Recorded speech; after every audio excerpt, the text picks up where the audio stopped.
Ladies and gentlemen, please take your seats.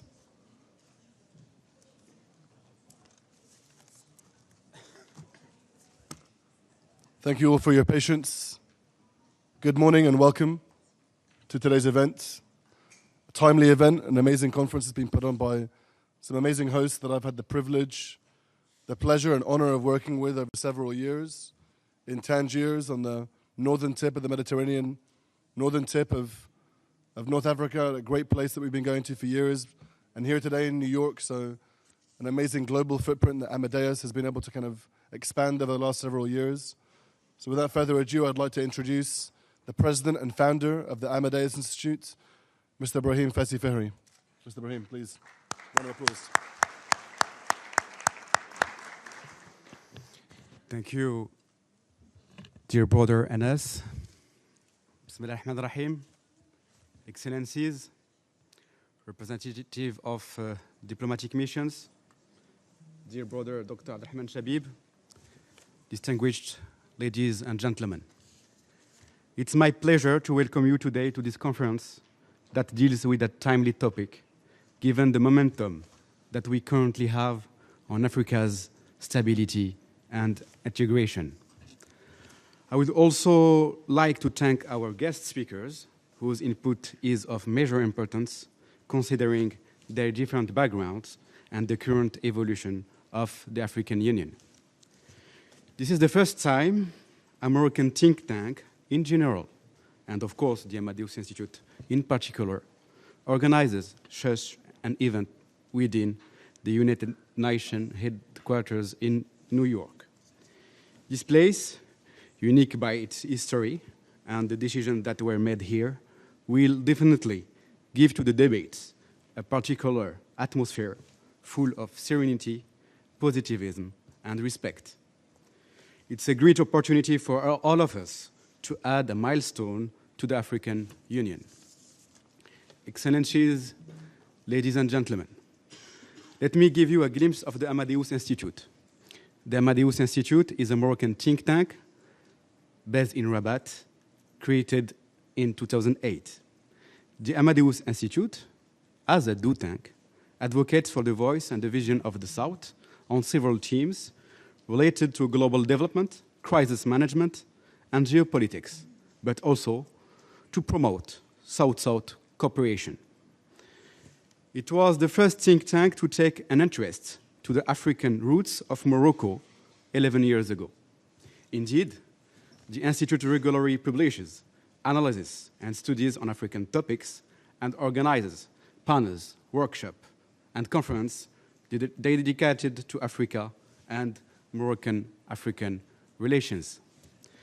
The Kingdom of Morocco and Africa, its continent of belonging, have a long-standing relationship, and the political and economic cooperation has been taken to higher level in the recent years.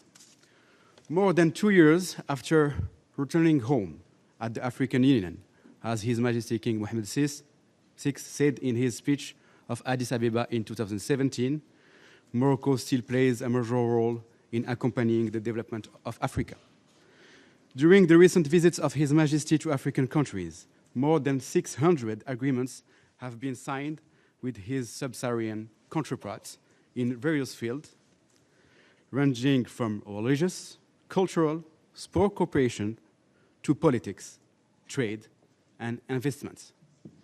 All this placed Morocco as the first African investor in West Africa and the second in the continent. On top of these agreements, Morocco has been active within the structures of the African Union, supporting President Kagame's institutional reforms for a more efficient and transparent organization.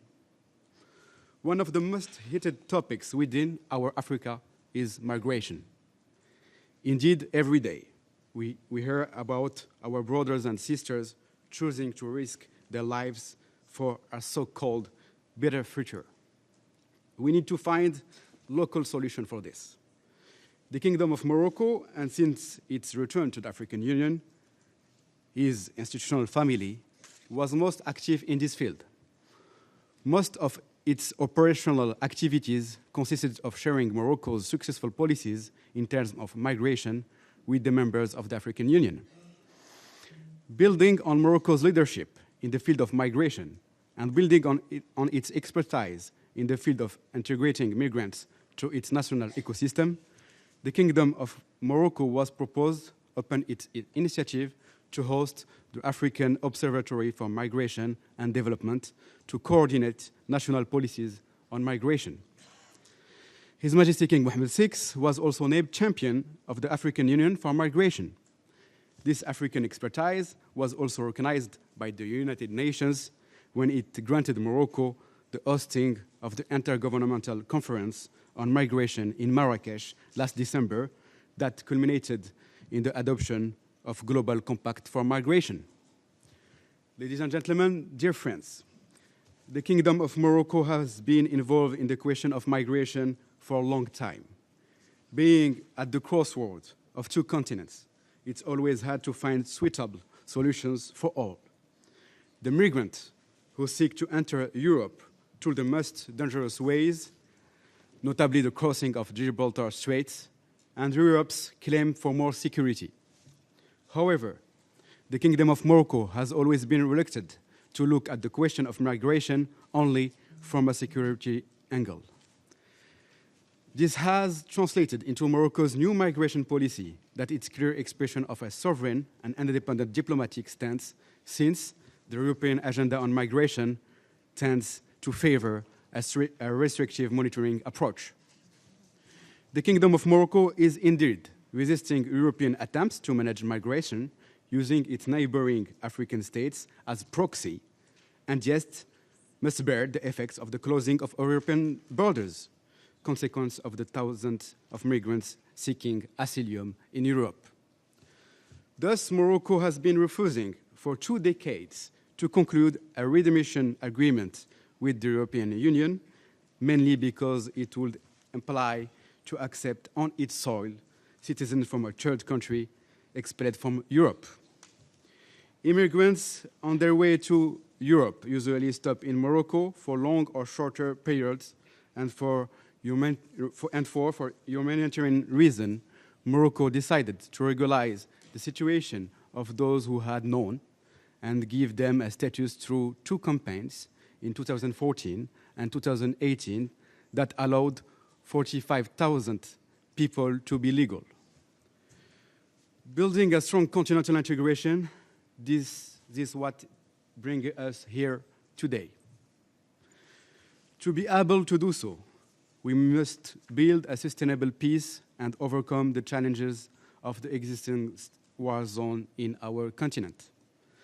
The most recent report of the International Crisis Group lists 8 priorities for the African Union, 7 of which are directly related to peace and stability.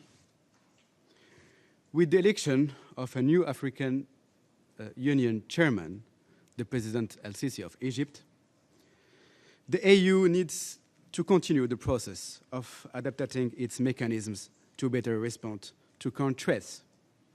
Security and stability are the bedrock of development.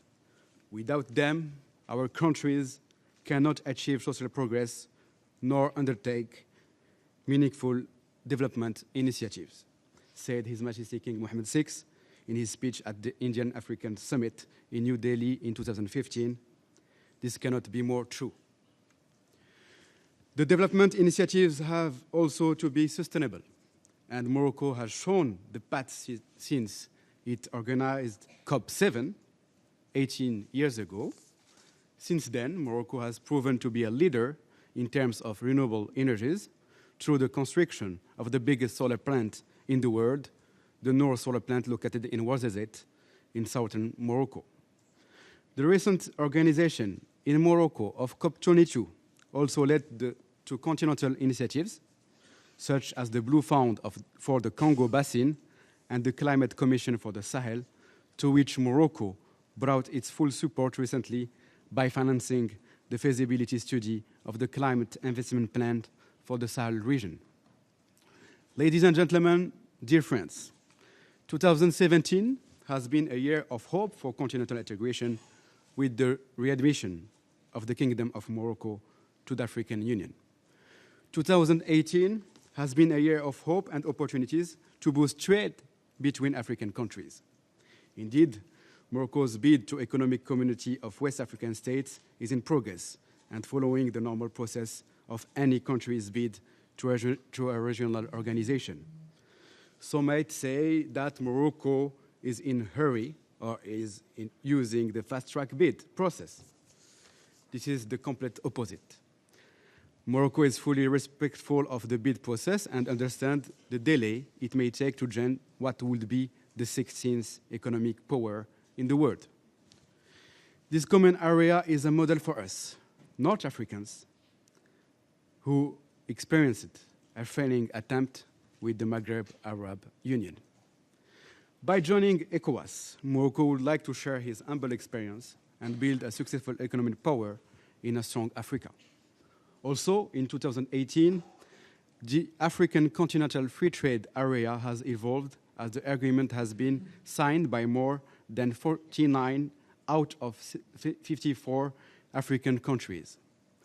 2019 has to be the year of the ratification of this agreement by all signing states so that it can fully play its role. Morocco just did its part by ratifying the agreement a few days ago.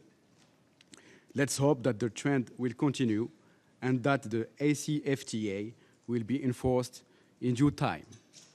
Of course, along with it, the process of institutional reforms has to continue to make the African Union and its institutions more transparent and efficient. Excellencies, ladies and gentlemen, today's conference is of vital importance to Africa's continued integration. Our role is key to process by proposing and giving solutions to overcome some of the challenges we currently face. It's only with the participation of all of us that we'll be able to overcome this and build a strong integration for African, by Africans. Before leaving the floor, I wanted to take the time to express all my gratitude to the permanent mission of the Kingdom of Morocco, to the United Nations for its strong support in the organization of this conference. Thank you very much.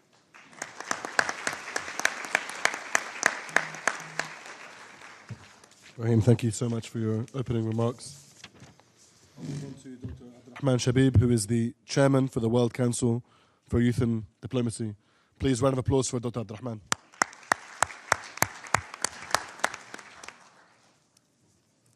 Thank you. Ladies and gentlemen, Excellencies, dear President and brother Brahim Fassi Fihri, distinguished delegates, it is both a great honor and responsibility to be here with you today. Honored because this gathering represents the largest delegation of young leaders actively participating to a UN conference from Morocco, and thus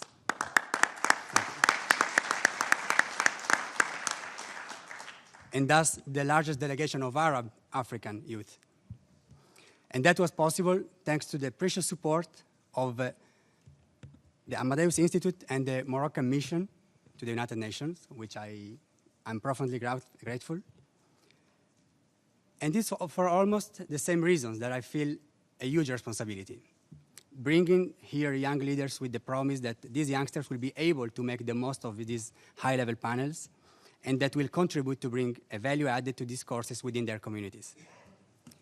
This conference was thought and conceived to be an opportunity for self-assessment for the international community, and most importantly, for the leaders of the African countries. Indeed, we cannot think of an Africa which is not the expression of the spirit and solidarity of African first. Recalling the words of the Roman philosopher Pliny the Elder, who observed that, he said, "There is always something new coming out of Africa."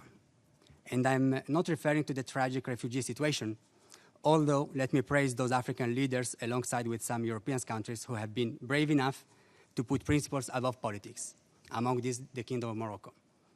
I firmly believe the international community needs to change the narrative about Africa and to establish a higher platform of cooperation that recognizes Africa's enormous potential and promise. In the area of peace and security, the African Union and the United Nations have a shared interest in strengthening mechanisms to diffuse conflicts before they escalate and to manage them effectively when they occur.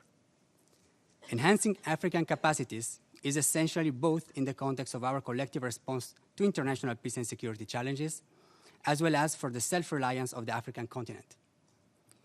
Beyond every doubt, Africa is actually finally rising. Over the past 15 years, the continent as a whole has chalked up more than 5% growth per annum. This has reduced absolute poverty and created a growing middle class.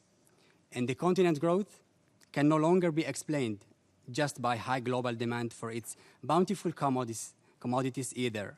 Although, of course, the recent slowdown in major emerging markets, China in particular, is worrying. It will be particularly challenging for the many African countries that did not plan for a rainy day. Nevertheless, what is really noteworthy is that 2/3 of Africa's growth over the last decade actually came from increased domestic demand in thriving sectors such as telecoms, financial services, manufacturing, and construction. As a result, today, inflows of private investment dwarf international aid. They have been encouraged by the efforts of governments across Africa to improve their macroeconomic environments. Democracy has spread, and modern information and communications technologies have enabled citizens to become more engaged and empowered. We have seen encouraging progress towards the emancipation of women, and the continent is on track to achieve universal primary education. The spread of HIV/AIDS is in decline, and the number of deaths from tuberculosis and malaria is falling. So overall, our continent is moving in the right direction. But progress remains uneven, and we cannot ignore the many serious challenges still facing Africa. And as the former Secretary General Kofi Annan noted, I see 6 key challenges that will determine Africa's future place in the world order: demography, inequality, infrastructure, agriculture, integration, and of course, leadership. Demography. First, a few words about demography. On current trends, Africa's population will more than double by 2050 and may even triple by the end of the century. I should emphasize that these projections are based on current rates of fertility and mortality that are likely to change as the continent develops.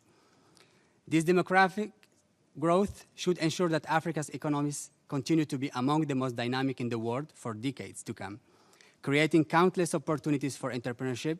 But obviously, this population explosion will also place huge strains on the continent's limited capacity to feed, educate, and employ its people. African governments and their international partners should work to ensure that sustainable and inclusive development take hold. This is the only way to create jobs, particularly for the young. If they can have meaningful lives at home, they would have no incentive to look for greener pastures at great risk. Inequality.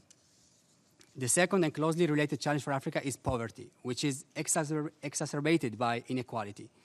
According to the World Bank, 6 out of 10 most unequal countries in the world are located in Africa. Very little wealth is effectively taxed. This concentration of private wealth in Africa may to some extent explain why the continent's health and education, the building blocks of development, are in such a poor state. In other words, taxing and redistributing wealth is not just a social justice issue. It's a key development necessity. Agriculture. Despite this important 240 million people in sub-Saharan Africa are still chronically short of food. Without action, these numbers will only get worse because of climate change and demographic growth.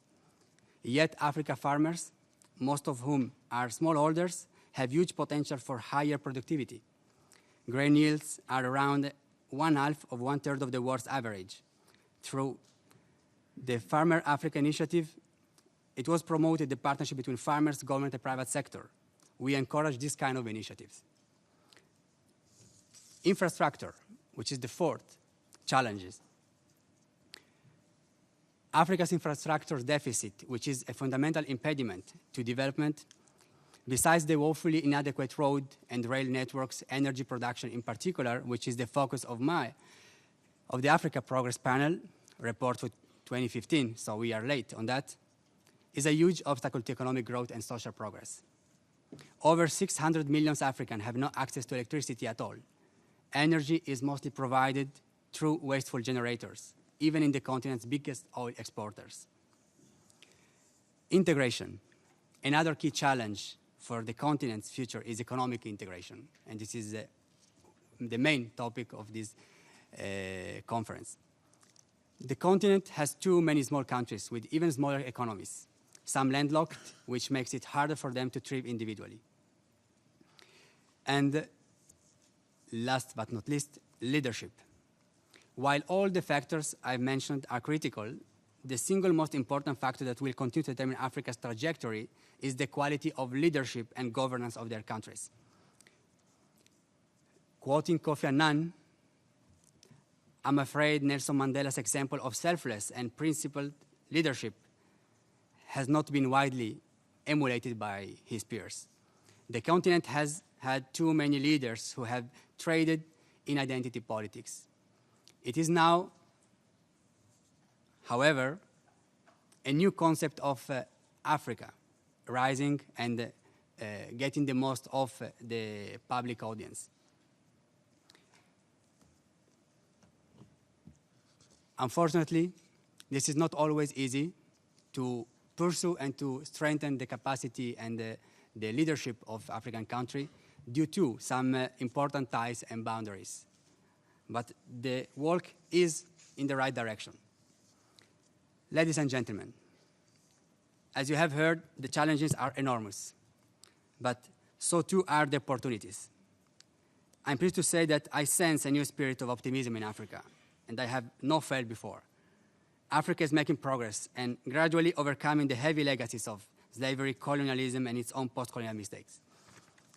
We have reasons to believe that the leadership that some countries are showing, as the example of the Morocco, thanks to the leadership of His Majesty the King, is an excellent opportunity for African countries to regain their self-esteem, and this is even more amplified when we talk about the South-South cooperation, and in some cases also about the triangular cooperation. We do know that it isn't an easy task and isn't a walk-through path, but we firmly believe it is the right and only way for the African continent to find its own way to progress and to full development. And youth play a pivotal role in this process, as African youth are Africa's hope and the most signified expression of positive change. So let me conclude by, again, citing Pliny the Elder, who remarked that hope is the pillar that holds up the world. Hope is the dream of a waking man. Thank you very much.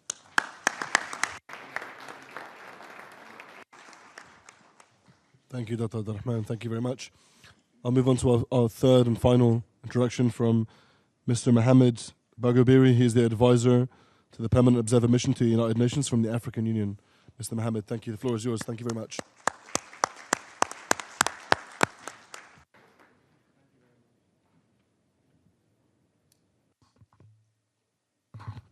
Thank you. I'd like to start with apologizing because my permanent observer, Ms. Ambassador Fatima Kari, could not make it to this event due to some commitments that she had prior to her invitation. But I wish to extend her wishes to everyone here. Distinguished participants, Your Excellencies, ladies and gentlemen, let me start by thanking the President and founder of the Amadeus Institute, Mr. Ibrahim Fihri, for inviting the AU's participation at this important conference on the theme African Union Challenges, Building a Strong Continental Integration. Ladies and gentlemen, participants, the nexus between peace and security and sustainable development cannot be overemphasized, and the reality of this correlation is more profound on the African continent. Increasingly, Africa's security landscape is fraught with conflicts that are regional and transnational in scope, involving diverse non-state actors ranging from criminal networks and gangs to rebel groups and terrorists, including traffickers and armed groups or militia, requiring very complex responses at regional, sub-regional, and international levels. Experiences have shown repeatedly that regional organizations have demonstrated a clear comparative advantage as first responders. Some classic examples include peace processes in Burundi, Liberia, Guinea-Bissau, Cote d'Ivoire, Zimbabwe, and countries like Gambia, Madagascar, and so on. In developing strategies to better address current threats, the African Union developed and adopted its Peace and Security Architecture, or APSA, followed by the establishment of the African Union Peace and Security Council, supported by the African Union Commission. The APSA is anchored on 4 key pillars, namely the Panel of the Wise, the Continental Early Warning Systems, the African Standby Force, or ASF, and the Peace Fund. While the African Peace and Security Architecture provides the overall structure and framework for the continent's collective action on issues of peace and security, its effectiveness has been hamstrung by inadequate financing from the AU member states. Hence, the AU decision to ensure predictable and sustainable financing for not only its peace and security activities and relevant programs was a central objective of the ongoing AU reform process. The recent operationalization of the African Union Peace Fund as the primary instrument for ensuring sustainable and predictable financing for peace and security activities on the continent was a very significant development. Yet there is much to be done. To this question I ask, how can we seek to increase the capacity of the Peace Fund to be able to finance our strategies in addressing the numerous security problems facing our continent? Notwithstanding, it has been widely acknowledged that regional actors like the African Union and its sub-regional organizations have become important parts of the global security network with proven capacity to deal with terrorists, violent extremists, and violent internal conflicts, as well as other asymmetrical threats consistent with Chapter 8 of the UN Charter. Here, the principle of subsidiarity remains the guiding principle for the relationship between the African Union and its regional organizations. Secondly, partnerships remain not only an important strategic objective for effective regional and global responses to global security threats, but a real necessity. Africa's decision to contribute 25% financing for its operational peace and security activities, as well as AU peace support operations, is considered as Africa's contribution to global security and based on the principle of burden sharing. It is in this spirit that the African Union views the joint framework signed between the chairperson of the African Union and the UN Secretary General on peace and security and on the implementation of the 2030 Agenda and the African Union Agenda 2063. I thank you for your kind attention.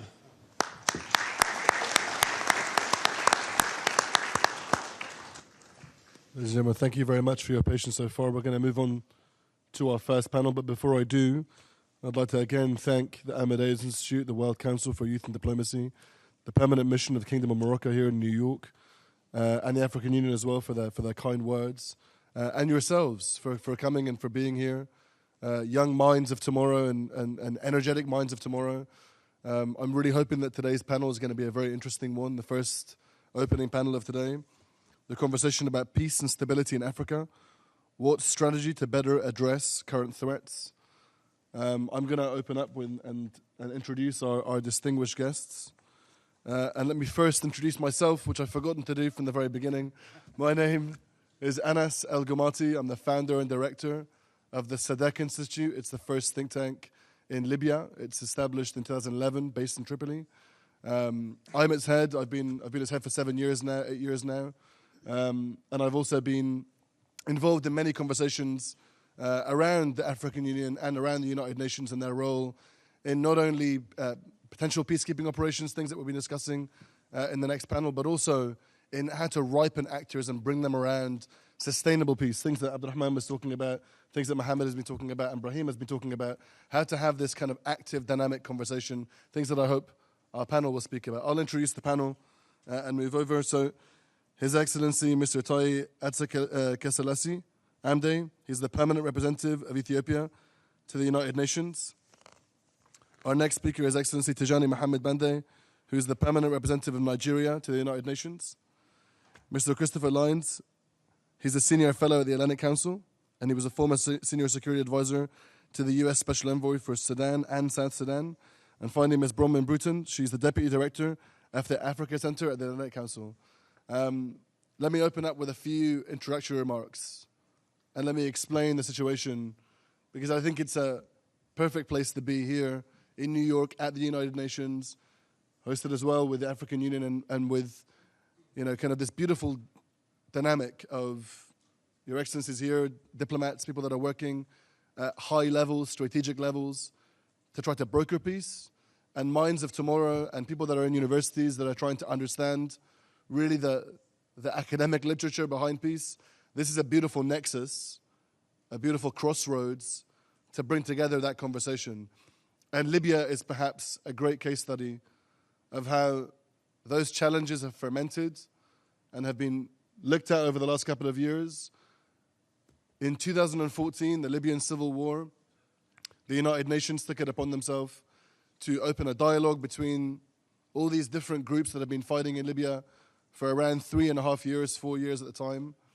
And they chose to select that in Skhirat in Morocco, which was a host, the seat for so many different delegates, so many different factions, so many different groups to come and speak in a place where they can be open, where they can feel safe, where they can speak about their fears, their aspirations for tomorrow. And Skhirat was the place where we signed a declaration in December 2015, where all of those different factions and groups held their hands together and claimed that today was the day that they began with peace. That was over 3 years ago. And unfortunately, since then, we've been failing at trying to build not even a beautiful tomorrow, a better tomorrow, even a today. That's been the major, most significant challenge, is just actually delivering that government to Tripoli, to the capital of Libya. It's been one of the most significant challenges, and we've kind of lost the spirit of Skhirat since we left all those years ago. And one of the main challenges that many people are talking about today is the peaceful attempts, the dialogue attempts ever since. There are today attempts at trying to build dialogue and building a serious dialogue in Abu Dhabi, a country that is hundreds, thousands of miles away from Libya, and has been engaged in a military strategy that undermines the political strategy that we set off at in Skhirat all those years ago. Egypt, in the same way, must also be reminded for its role and to try to revoke that spirit of Skhirat that has been lost since 2015 in its chairing of the security talks, the reunification of an army talk, this kind of need for an honest broker, its role that it's currently trying to play today in Libya, whilst it is also undermining the political agreement by funding one of the groups, the Libyan National Army in Libya today. Over the last week, that installment has been really, really hampered, and today it's a great place to come and have this conversation, because it's the UN's role, it's the African Union's inherited challenge, and it's also here where we can discuss amongst, and thanks to the presence of the permanent mission, Kingdom of Morocco here to the UN in New York, who have also played that vital role of an honest broker. So let me move on and introduce again our speakers. I'm going to begin with Your Excellency. Please, you have 5 minutes of introductory remarks. I'd like to ask you a brief question about give us an idea for the audience here, give us an idea about the current and major threats on the continent. Please, 5 minutes is yours. Thank you very much. It is first of all, it's my pleasure to be here, and I would like to express my real appreciation to the organizers, Amadeus, for offering this opportunity to speak on peace and security situation in Africa, and also consider what can be done to address current threats in a most and more effective way. First of all, let me say a few things, kind of a personal note. I was fortunate enough to accompany His Majesty Mohammed VI when he came to Ethiopia, in that particular moment where he indeed worked hard to bring back Morocco to its proper place to Africa. And that moment was indeed received with a lot of jubilation and celebration. Morocco has been dearly missed from Africa, and equally, of course, Morocco has also missed Africa as well. that was indeed a special moment, because after Morocco rejoined the African Union, we have seen practically it is significant contributions, not only in trade and investment, but also in peace and security activities in Africa. And that was a special moment and a personal experience, and I was fortunate enough to accompany His Majesty as the State Minister.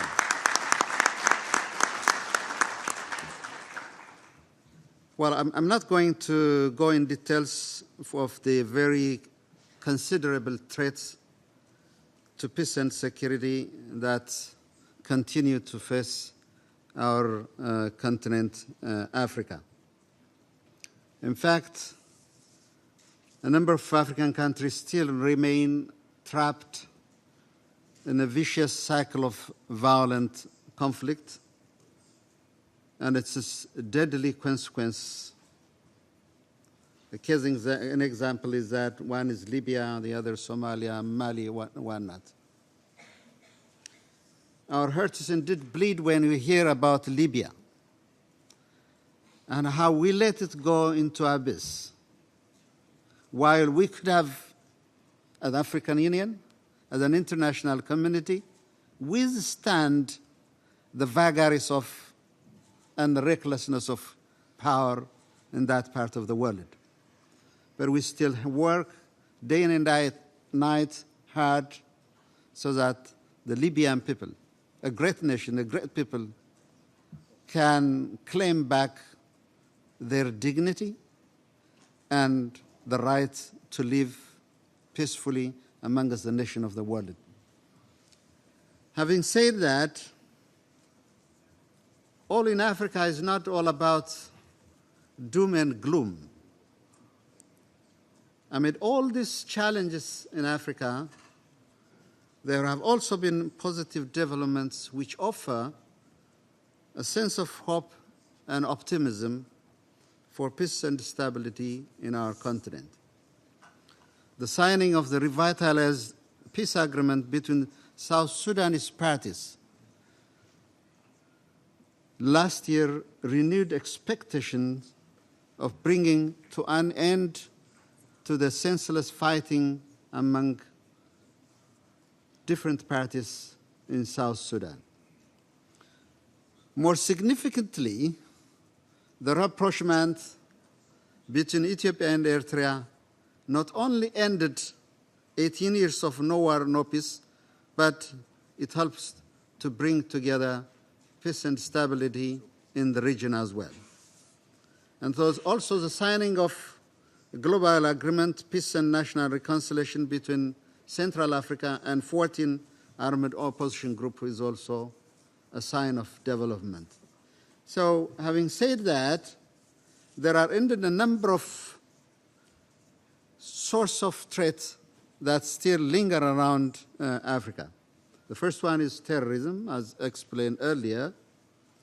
The second one is extremism, particularly driven by ideologies. The third one is persistent and pervasive corruption. The fourth one is illegal financial flows, illegal exploitation of natural resources.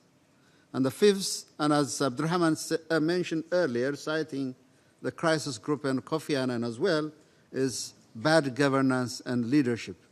When you have good leadership, we have seen what happened in the relation between Eritrea and Ethiopia. That is a perfect example.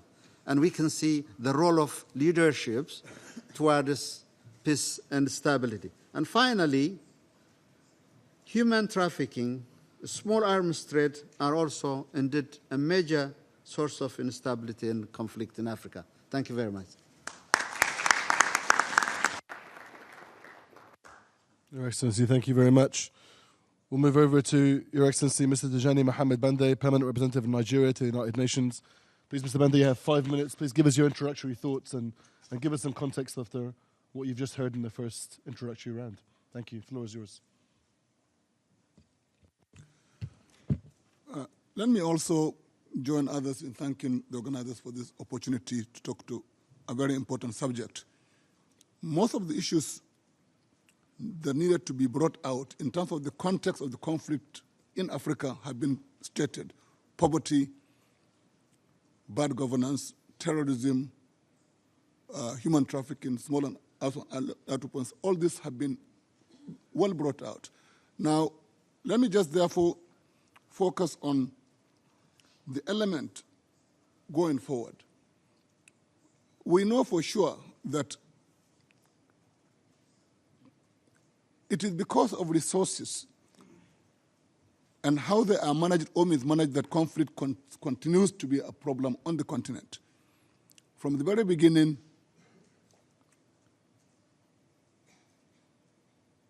in the colonial period, Africa was attractive because it had resources to be exploited. This is something that we need to underline. Post-colonial system also has been stated by the last speaker, was seen as also continuing in some setting the same exploitative relationship between the governments or the leadership and the people. That is where we are, where we're at.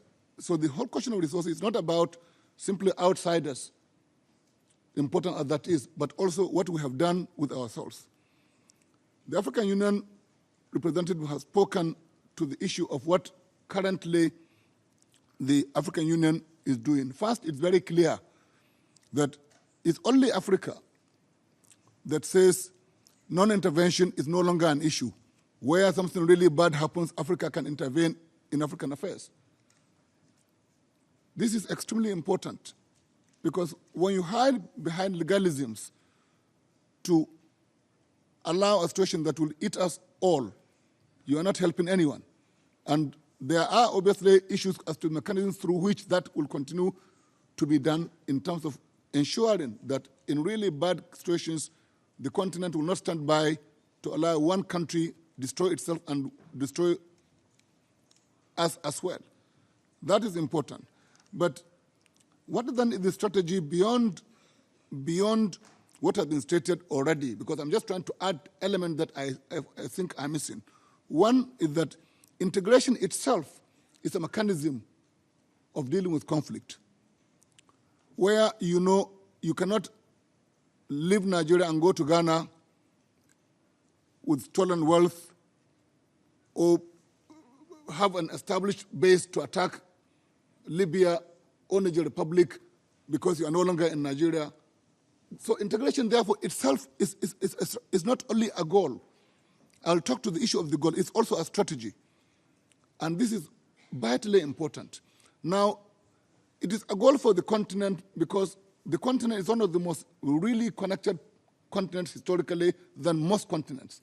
The historical connections between peoples because of movement, the whole experience of colonial rule itself is also, these are elements that we all, when we talk of African integration, is not just simply historic, the whole question of cultural elements. So this is why we have a goal to integrate, but this integration is clear as a strategy.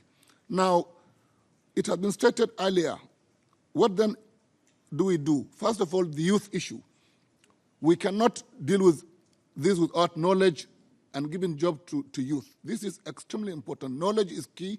Youth engagement is key. Women engagement is key. The element of African Peer Review Mechanism stated by the AU representative is also important. Therefore, going forward, it is integration guided by knowledge and with partnerships. These partnerships have already been alluded to in terms of Africa working with others to deal with not only its problems, but also to be a global player, which Africa has to be. Let me also just conclude by saying that I was Director General of CAFRAD in Tangier, Morocco for 4 years. Therefore, I know exactly what some of the speakers are saying concerning what is happening elsewhere. Thank you very much.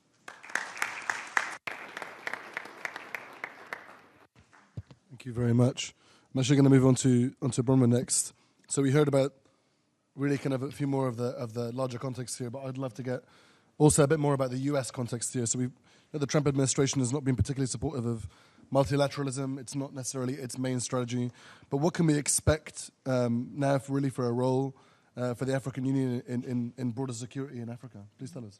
Thank you. Let me begin, like my colleagues, by offering my sincere thanks to the Amadeus Institute for bringing us together today, to the United Nations, the African Union, the Italian Diplomatic Institute. It's a great pleasure to be here. All formalities observed, as we say. It's a fascinating time to be studying African policy, U.S.-Africa policy in particular, because we've seen a profound shift in the winds since the Trump administration has come to power. The Obama administration had a very, very clear strategy for approaching security problems in Africa, and the African Union was at the center of it. In fact, the Obama administration strategy can even be distilled to a tagline, African solutions to African problems, which basically meant that when there was a problem in Africa, it was the American strategy to work with partner nations to deploy African troops with American funding, usually under a peacekeeping mantle, to address the problem that had arisen. It was a strategy that prioritized the idea of African leadership, the idea that even though Americans may be funding an effort, Africans were in the lead. Of course, that wasn't always the reality, but it was certainly the ideal, an ideal of multilateralism and an ideal of cooperation. There were problems with that approach. We're at a moment now when we've watched peacekeeping operations in Somalia, South Sudan, the Congo, operations which have lingered for a number of years and have largely failed to deliver on the political goals that they set out to accomplish. As a result, as the Trump administration has come to power, the pendulum is swinging backwards. Multilateralism is not being embraced. In fact, I think it would be fair to say that the Trump administration has revolted against multilateralism. And this comes at a time when, as my Ethiopian colleague has pointed out, there's momentum on the African Union side, and the brakes are being applied by the U.S., which creates a lot of problems both for the U.S. and for the African Union. The Trump administration is increasingly relying on going it alone. You see an immense uptick in kinetic airstrikes, particularly in Somalia. In the last year of the Obama administration, there were about 35 strikes in Somalia. Last year, the Trump administration launched more than 100. This year already, they're on track, I would guess, to have about 300 airstrikes launched inside of Somalia. This is largely going it alone. It's very likely that the AMISOM mission will pull out of Somalia, that the Somali government will collapse, and that al-Shabaab will be left in possession of the field. Likewise, the situation in the Congo is at a hopeful moment, but is likely to deteriorate. The situation in South Sudan is at a hopeful moment, but again is likely to deteriorate. And the Trump administration's response to this is not to double down on the old strategy. It's not to push the idea of peacekeeping missions, not to push the idea of multilateralism. It has been to reject the idea of peacekeeping as a strategy. Astonishingly, Ambassador John Bolton, who's the National Security Advisor to the President, gave a speech at the Heritage Foundation a couple of months ago in which he laid out the Trump administration strategy for Africa. I was in the audience, and what astonished me more than anything else was that during the entire speech, there were words he didn't say. Words he didn't say included African Union. He didn't say the word Somalia. He didn't say the word AMISOM. He did say the word peacekeeping an awful lot, and he used it alongside words like failure and waste of money. And it really evokes the Trump administration's approach to dealing with problems in Africa moving forward.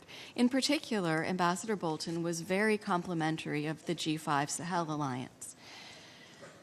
At the same time as he complimented the G5 Sahel, however, he has resisted giving the G5 a peacekeeping mandate.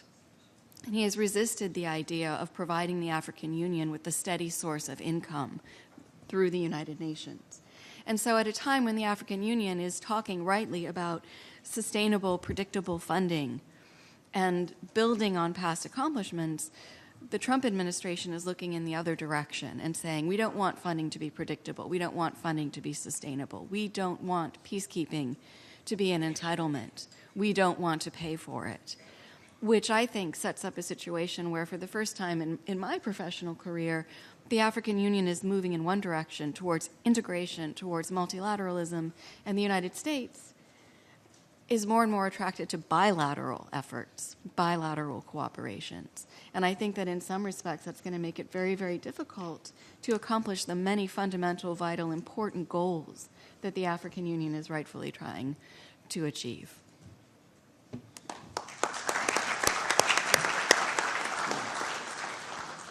Thank you so much. We'll move to our last speaker. Chris, I mean, given what we've just heard now really about the complex political challenges, obviously the financial constraints, the shifting kind of doctrines, from all of this complexity and the political challenges and transnational threats, can you give us a security perspective on how we can build a more comprehensive integration strategy and framework? Yeah, again, and thank you, the Amadeus Institute, for inviting us to be here. In the interest of time, I'll move forward very quickly. I'm going to try to come at this. My background is the military. I'm a security specialist, so I'm going to talk a little bit about the nuts and bolts, or the tools in the toolkit. Our delegate from the African Union laid out the architecture a little bit of the peace and security architectures. Miriam, can you put the first slide up, please, wherever you are? There we go. Okay. I'm not going to read the slide to you. I'm putting that up just so you have some useful background. This is a little bit about some of the architecture of the security institutions, and I put that up because I don't know necessarily what your level of understanding of that is. So this structure began in the African Union in about 2003. The idea was to create a set of regional forces in 5 regions of Africa that could address a series of types of missions. Those are the scenarios that you see in that top part. It was supposed to be fully operationalized by 2010. When 2010 arrived, it was clear that they weren't ready, so that date was moved out to 2015. We've passed that, and they're still not fully operational. And the bottom line is the African standby forces, the brigades, the standby forces, have never been operationally utilized, although we've come close a couple of times. Certainly most of my experiences on the eastern side, in the East Africa Standby Force, for instance, was considered as a tool for South Sudan briefly, and possibly even for Burundi when a few years ago Burundi was having its problems. But the trigger's not pulled and it was not executed. Partly because of that, this idea of the Africa Capacity for Immediate Response to Crisis came into being, ACIRC, which is discussed below that. Also, a key point there, the biggest difference here is rather than a set number of countries in a region who have promised to contribute a certain number of forces for a mission, ACIRC is more a coalition of the willing, which says that when there is a crisis, the willing countries will contribute forces, to some extent self-funding, but in need of other sorts of funding to do it. But also, it's never been deployed operationally. Go to the next slide, please. The third type of what we see in Africa, however, where you can see some successes, or at least some efforts and actual operational deployments, are ad hoc coalitions. And these have deployed in a number of cases. AMISOM is a perfect case of an ad hoc coalition. The AU mission in Sudan and the AU mission in Burundi are also ad hoc coalitions that have had some successes, some failures, but have proven some ability to get forces deployed operationally and to contribute to a political objective. We also have some new emerging in this idea of ad hoc coalitions, the G5 Sahel, the Multinational Joint Task Force in Mali. And again, these are countries that sense a national interest, whether it's a dire national interest or a desire that it's going to affect their country if they don't get involved. there's more of a willingness to send their national treasure, their soldiers, their dollars, their equipment into these countries to try to achieve an outcome and to work together. I make the argument that this is probably the most natural state of affairs. And in the remarks that our National Security Advisor made, he highlighted over and over again that every dollar spent by the United States in Africa would be intended to achieve our objectives. That is a natural condition for any state, and I think that's one of the key conditions that will have to be accepted before Africa can move forward on trying to strengthen the organizations that add to security on the continent. I'll stop there and be able to come back for questions.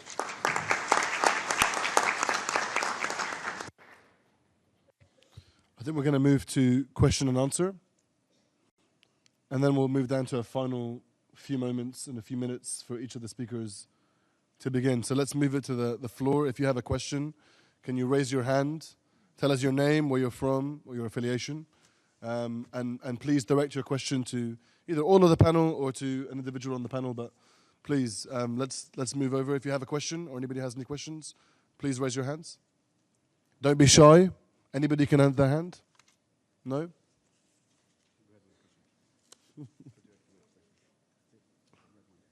Over here? Yes, please. Tell us your name, where you're from, and direct your question. Thank you. I'm Minhaj Ben Sharif. I am from Morocco. My question is kind of to the whole panel. I wanted to know the extent to which the peacekeeping in Africa is dependent on the cooperation of the African countries, states.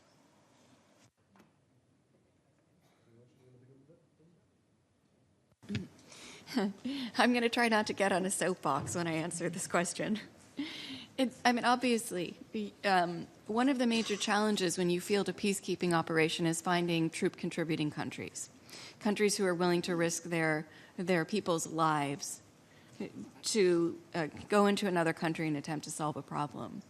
And in practice, what that has meant is that the United States and other donors have had to put a lot of funding into a peacekeeping operation to make it worthwhile. And so on the one hand, you have a coalition of the willing. You also have a coalition of the hired. It's been a big problem in the peacekeeping operation in Somalia that Uganda, Ethiopia, Burundi, and other countries who've had very problematic reputations on human rights have received extensive military assistance from the United States. I would also point out that, in my view, one of the biggest problems that the African Union has in terms of peacekeeping operations and the viability of future peacekeeping operations is that they have prioritized the will of some countries over others. The Somali people would have a hard time describing AMISOM, some of them, as a peacekeeping mission, because so many frontline states have been given a license to go into Somalia and to operate according to their own will. And I think that when I think about peacekeeping missions and the African Union's role in them, I think that is the most vital and fundamental challenge that the African Union is facing.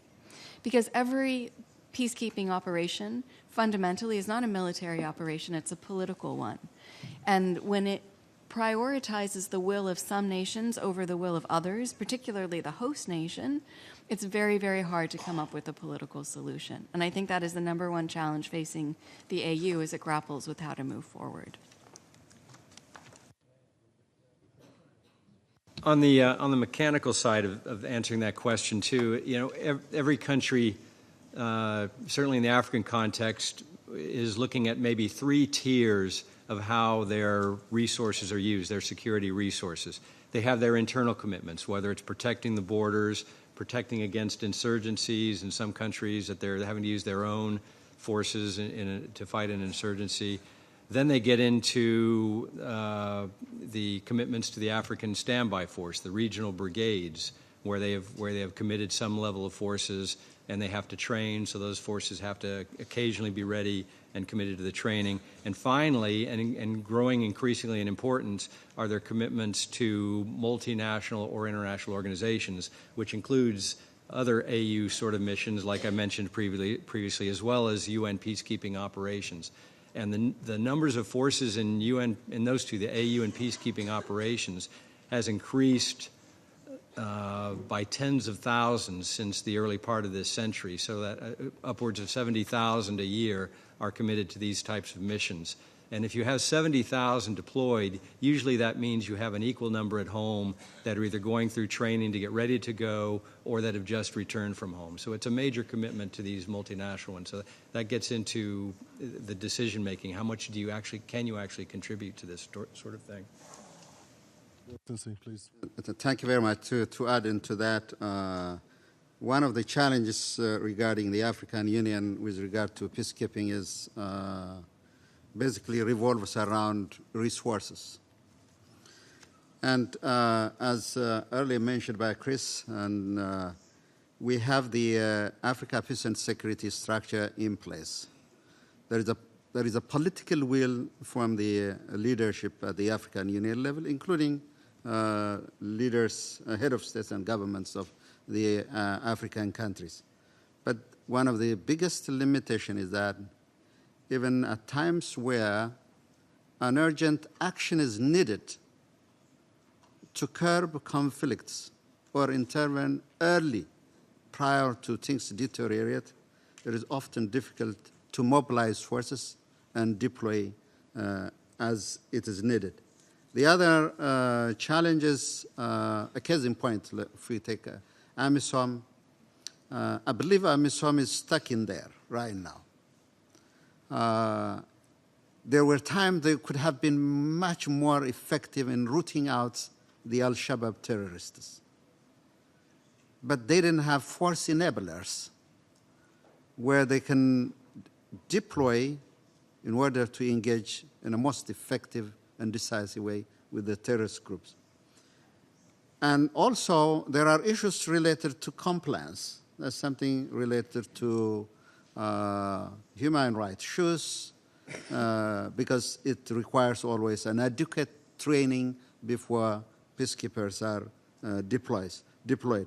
So these are some of the challenges, but the most important challenge, as we see it at the UN Security Council, when we tried to pass a resolution for financing of AU peace-led operations, even though we expect some resistance from a couple of P5 countries, but we didn't see that political commitment even from countries that are presumed to finance peacekeeping. They were indeed glaringly hesitant, not forthcoming, and putting forward some technical issues initially, and then, of course, as Ms. Burton has clearly put it earlier, with policy issues, it was indeed pretty much an ideological matter, because there were people who don't believe in peacekeeping and multilateralism,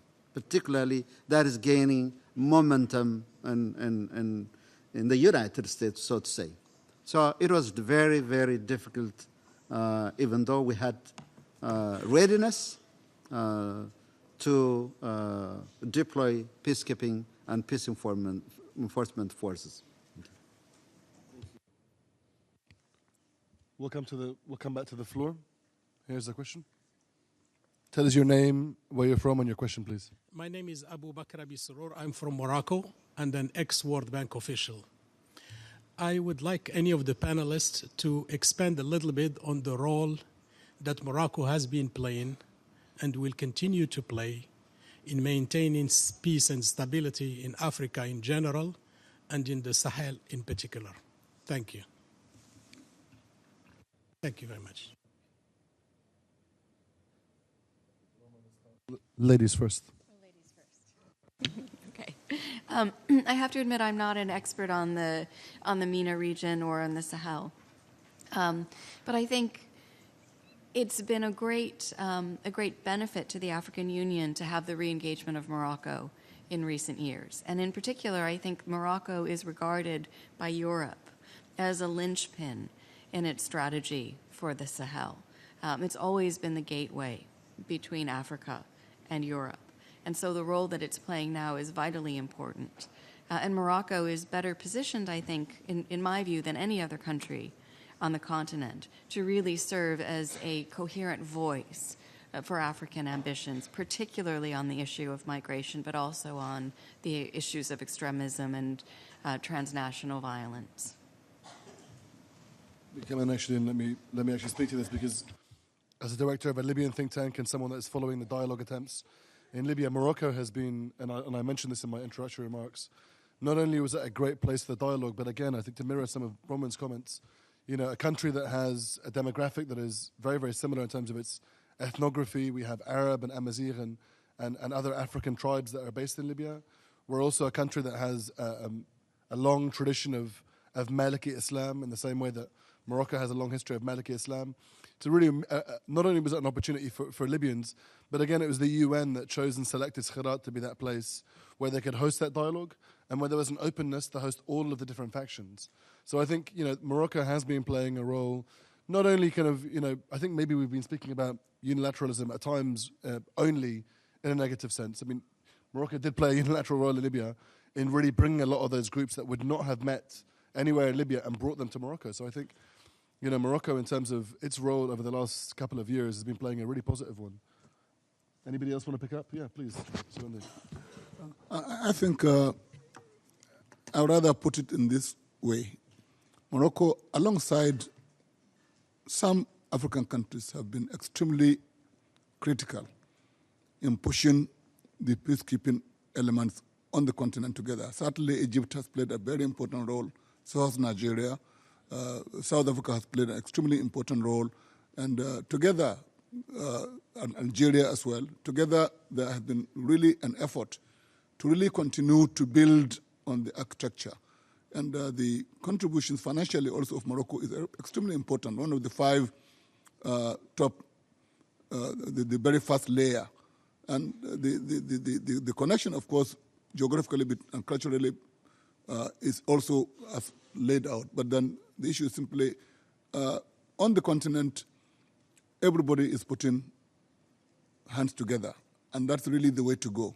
And really a conversation around what is happening in Mali with many other African countries also putting hands together is really the way to go. And I think this is the correct picture.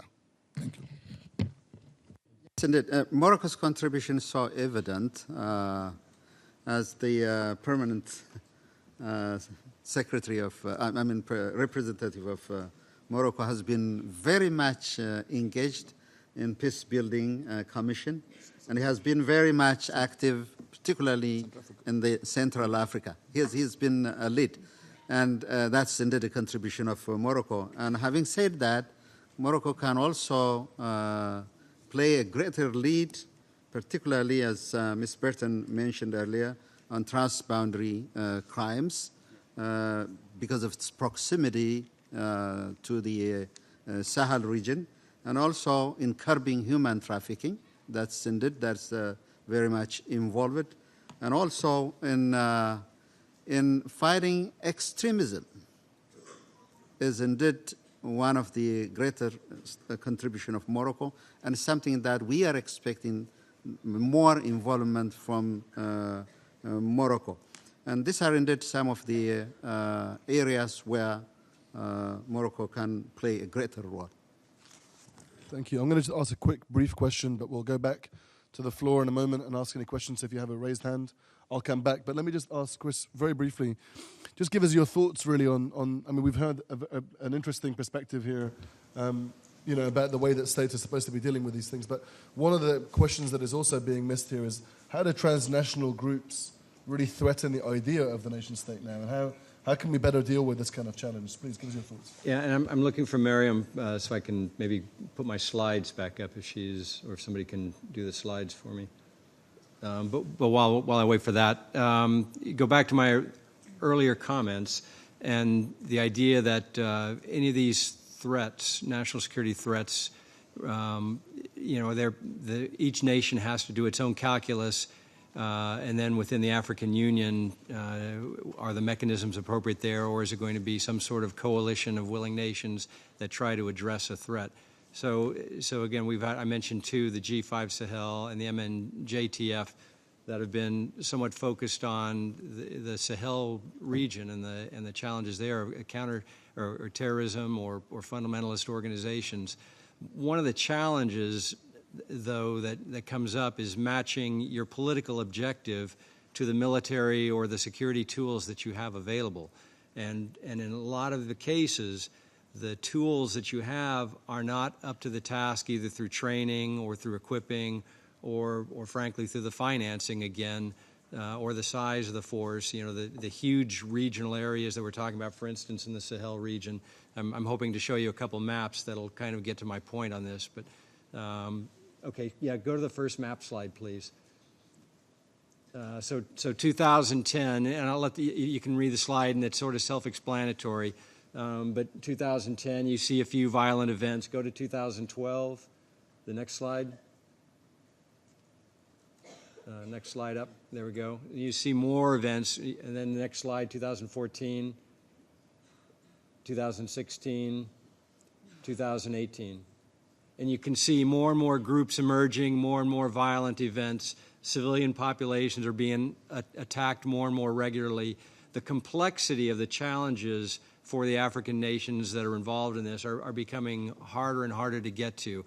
And it really boils down to, is a military solution the answer to this? Well, it's part of the answer, but it's not the whole answer. It's the politics of it. And it is those sorts of engagements that start to move it forward politically. If you'll go to the slide right before the maps, I think it's slide number 3. This is sort of my money slide for the whole conversation. The first one, there we go. Okay, so successful crisis management requires the 4 elements: realistic and appropriate political strategy and mandate, and the appropriate capabilities on the military tools or whatever other tools you need, sufficient, flexible, and sustainable financing, and sustained high-level political support. You're not going to succeed without those ingredients, and that's what I think people are trying to grapple with today as they look at ways to address the challenges in the Sahel. I'll stop there. Just a brief follow-up on that. Sure. How can you sustain high-level political support? How can you curate that? How can you ripen that? How can you induce that? Yeah, it's already been mentioned, the fatigue that the international community is feeling with a lot of these challenges, and that's I think what results in some of the comments, some of the strategies that have led to a reduced willingness to put dollars into African solutions, or to put expertise or boots on the ground or what have you. There is a lot of donor fatigue on the outside part, which reflects political will as well as the will of your populations at home, the American people, the British people, the Europeans, whoever it might be. But there's fatigue also sometimes in African countries, and that's part of the challenge. I think the other one, it was mentioned, the identity politics, and that's an ingredient in this too. And trying to get the people who never leave the stage, who should leave the stage, that can allow things to move forward. That's my personal feeling. Chris, thank you so much. We'll move to the gentleman over here. Please, again, introduce yourself, tell us your name, where you're from, and please direct your question to either everyone on the panel or one people on the panel.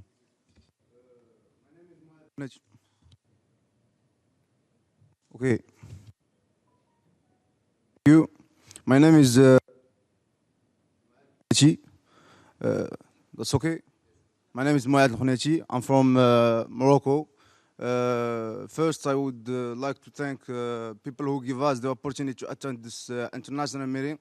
My first question is, how can the African Union enable better cohesion between African countries? My second question is, why was the free trade agreement only recently undertaken by the African Union, and why has still not taken effect? Thank you. The second question, first question, how can the African Union enable better cohesion between African countries? Thank you.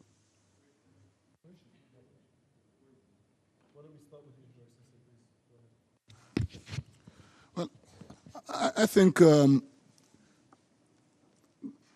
reality of the matter is that there is better cohesion on the continent. The camaraderie exhibited by African leaders is just unprecedented. African leaders are connected, they talk to themselves. Even at this level of the United Nations, the Africa Group is probably one of the most united, even with the objective realities of the continent not being so good. But the whole idea that we can agree to things, the whole idea if we have candidatures, we can agree that this is somebody representing us, and that we have even A3 here in the UN reporting to Africa as Africa, that they speak for the continent. There is a lot of cohesion, and African youth groups, there is a platform connecting African youth. Now, I agree with you, the issue of trade, we should have done far better much earlier than we are doing, because changing patterns of trade are difficult. But already the continent is moving in the correct direction. There have been informal trade across the continent throughout history. Now there is an effort to formalize this issue so there is better cohesion on the continent. There is also better appreciation of the necessity to add value on the continent to make it that much easier for the continent to integrate economically. So let me just stop at Your this. Excellency, let me follow up with a little quick question. You said that the cohesion, the camaraderie has never been Greater. what it is and what it's never been greater. Yeah. What is the next step? How do we push that camaraderie into some tangible action? How could the AU kind of really begin to promote and demonstrate its strength through that camaraderie? Already the whole question of reform of institutions, the AU itself is finding ways to better do its work as a continental body. And the African peer review mechanism is also a mechanism to allow countries to learn within themselves. It's easier for Nigeria to go to Morocco or to Ghana to say, how are you doing this, than to go elsewhere. So that platform is important. And I think these are slow, but they are really important. Thank you. Brahim, let me come to you and ask you, I mean, given the complexities of all these different challenges, given that, as we've heard, there is this a need for cohesion and a need for the AU to kind of really play this dominant role, given that there is so much unilateralism that you spoke about, how can perhaps the AU think about immunizing itself and trying to be able to play that role? And is that even possible? It's the fundamental question, and I think there are so many different challenges facing African nations now, and I think one of the primary ones is the tremendous differences between the countries, not in terms of political ideology, but in terms of size and capacity. There are nations in Africa, particularly if you look at the G5, for example, there are some nations who have tremendous capacity to resolve security problems. And there are other nations that are the source of security problems. And I think that it's fundamentally the collaboration between those two sets of countries that is most difficult. It's very easy for the highly capacitated, strong, economically successful countries of Africa to come together and agree. Mm-hmm. The problem is, how do they work successfully with the Malis and the Somalias, for example? And to me, that is where ideally you would find a role for the international community, for the United States in an ideal world, for the United Nations, for the EU. And my biggest complaint, if I had to come up with one, in speaking about the African Union, is the failure to come up with political strategies that are truly African. Too often, as in Somalia, for example, the African Union has deferred its political thinking to Washington.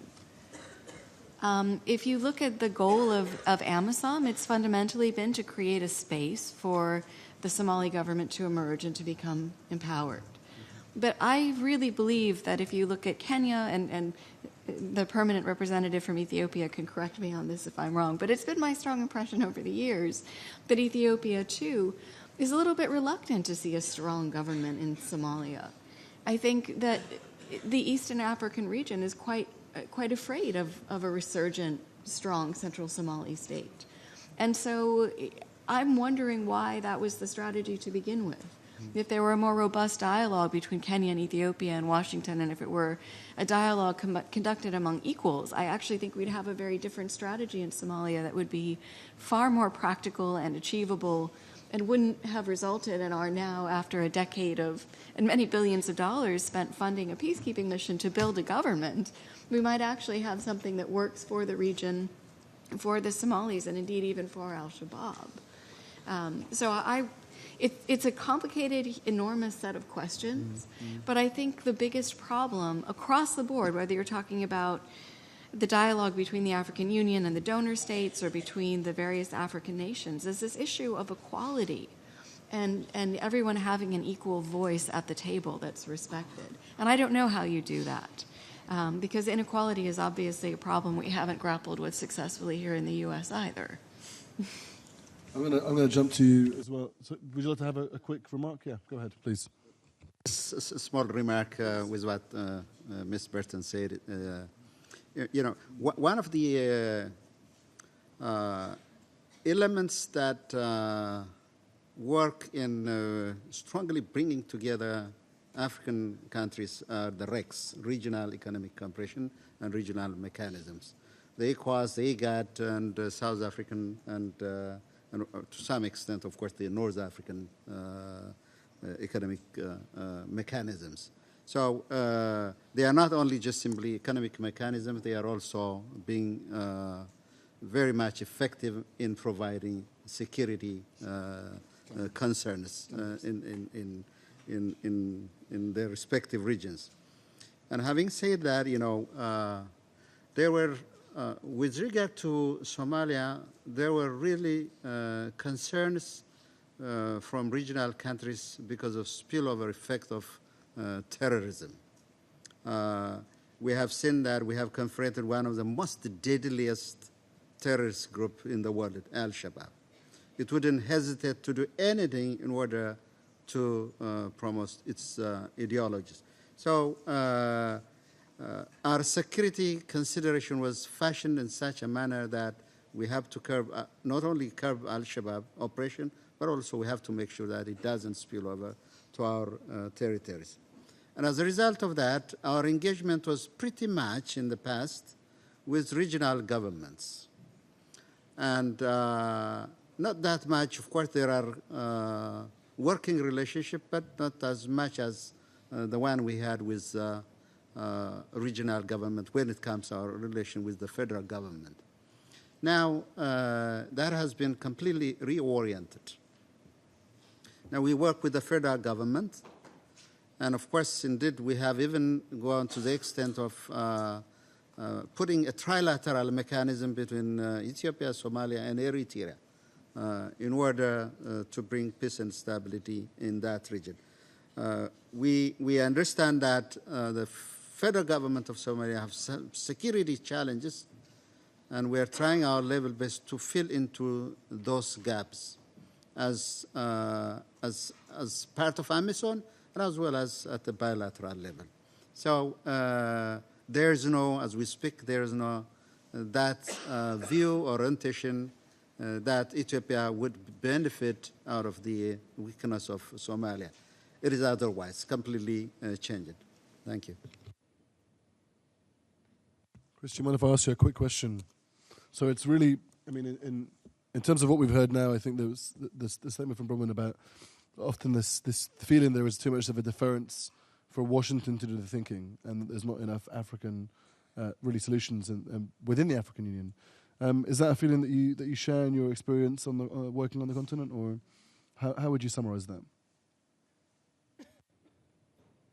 In my experience, and this goes back to when I was in uniform and also when as a senior advisor in Sudan and South Sudan, the first thing I learned as a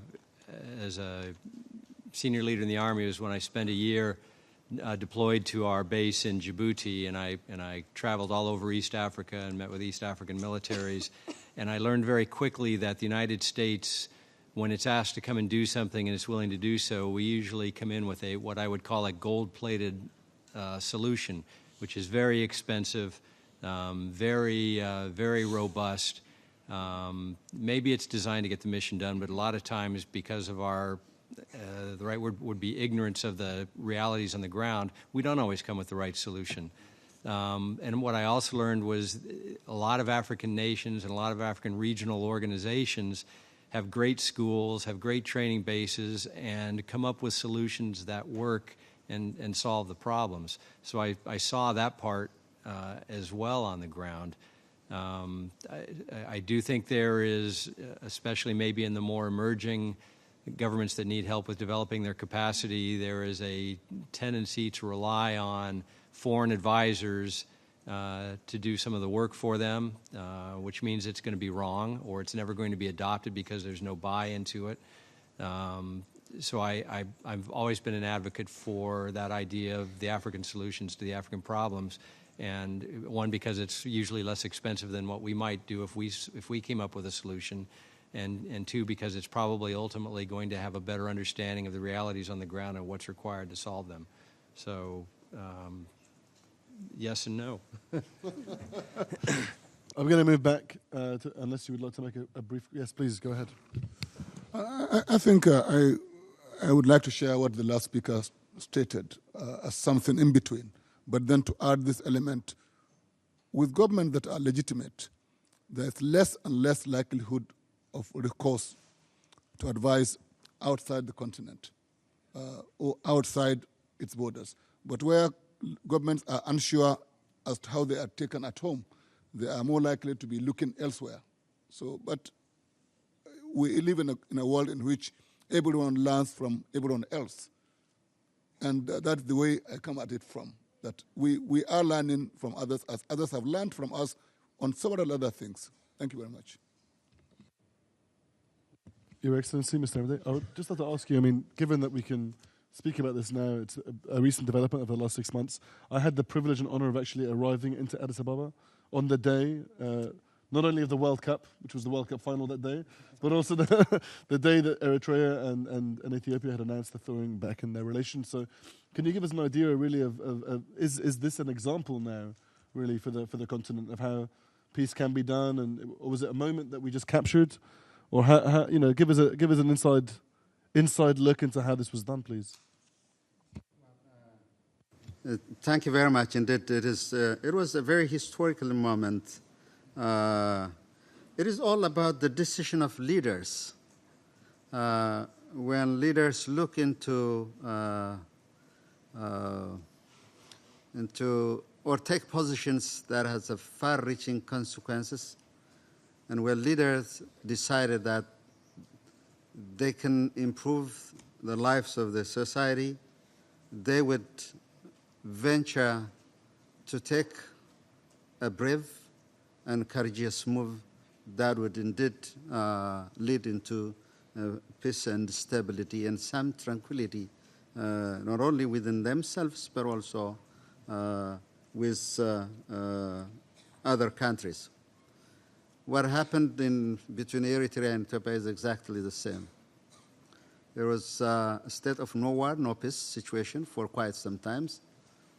It is a kind of one people in two countries, but separated by political actions.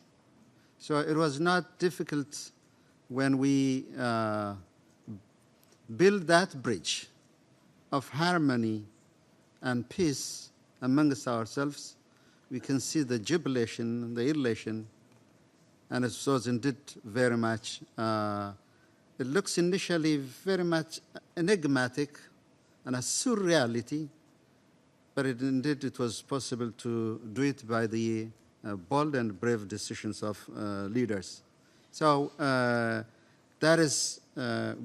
can serve as an example when leaders come together. There is some peace and stability. It's not only between Eritrea and Ethiopia for that matter. For example, in the case of South Sudan, when we had a good rapprochement between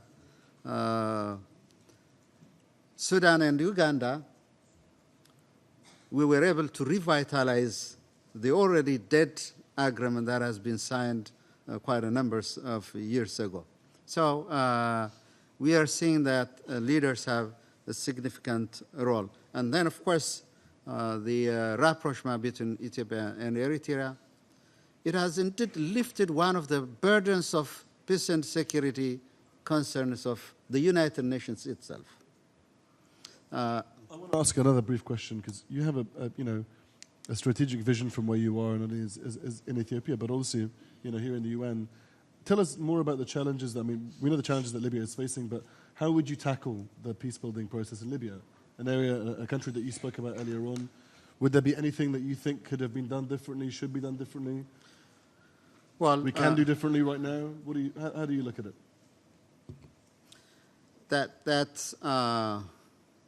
The first thing is that this plethora of initiative of peace building has to be stopped.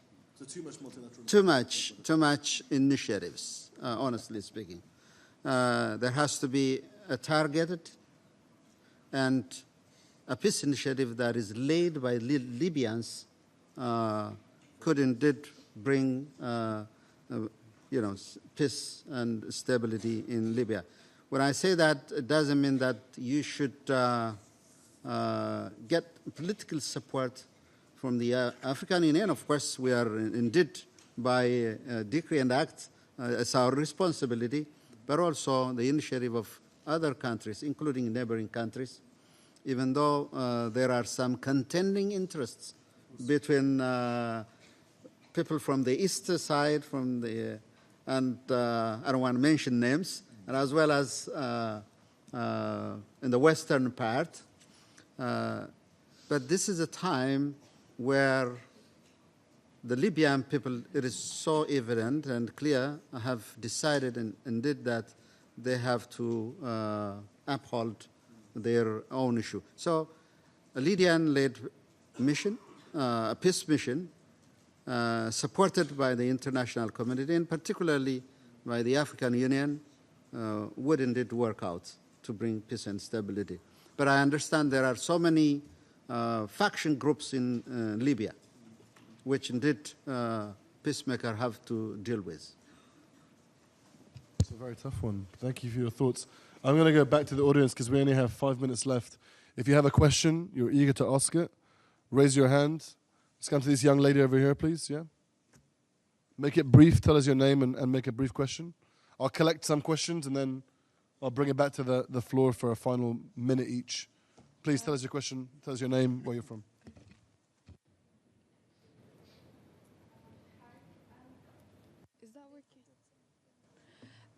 I'm Hafsa Darqawi, and I'm from Morocco.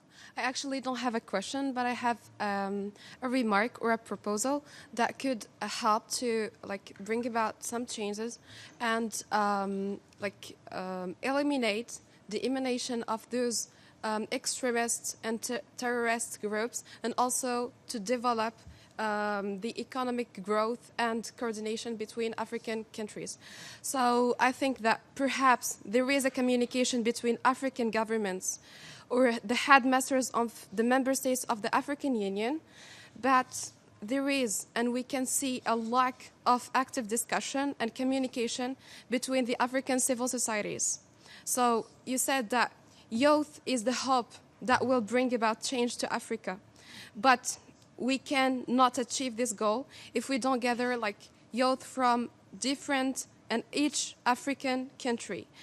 So now we have the MUS, the Model European Union, and they play a huge and a good role in building youth awareness and consciousness about either international and local issues. And they also involve and integrate young people in multilateral politics so they become the good leaders of tomorrow. So I propose, and since most of our African countries are present here, I propose to create a forum to gather young Africans from different countries. Let's call it Model African Union. So this forum will let us understand each other, and it's also so we can develop and develop our relationships, so the economic relationships as an example, and also they will build good leaders for tomorrow, and also that will help to eradicate the risk of the emanation of those extremist and terrorist groups. So if you want good leaders of tomorrow, I think that this humble resolution will work. And if you want to eradicate those terrorist groups, also to develop or the economic growth, I think that will be a great solution. Thank you. Thank you very much. It's a great idea. We're talking about being a mind of tomorrow. You could be a mind of today. You could be taking my seat tomorrow, so I'm going to be careful about you. But, you know, if you want to try and put your plans together, get these two men's emails. Make sure you try and push these ideas forward. A model AU would be a great idea. It's a fantastic statement. Thank you very much. We'll move to the gentleman next to you. Please make your comments very brief.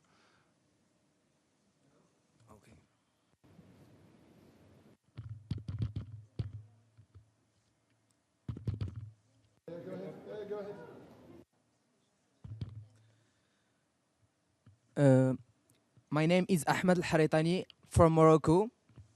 So my question is, we usually see the solving the African problem are tackled from the angle of security, which is not solving the root cause of the problem, which are social and economic. So what do you suggest for that matter? Thank you. I'll start because I agree with you. As a military person, I agree the solution usually defaults to security forces and it neglects the other tools and neglects the underlying causes. And I think, for instance, the problem in Mali is a perfect example of that. Security problems, but the underlying causes are poverty, lack of understanding between different groups, and identity politics. So I think the tools need to come in more comprehensively. That's the Africa Standby Force tries to do that in the structure of their standby brigades, or standby forces, because it includes both police and civilian components. But it is challenging, and again, it goes back to the idea of making sure that your solution, the tools in your solution box, match the political objectives that you're trying to achieve.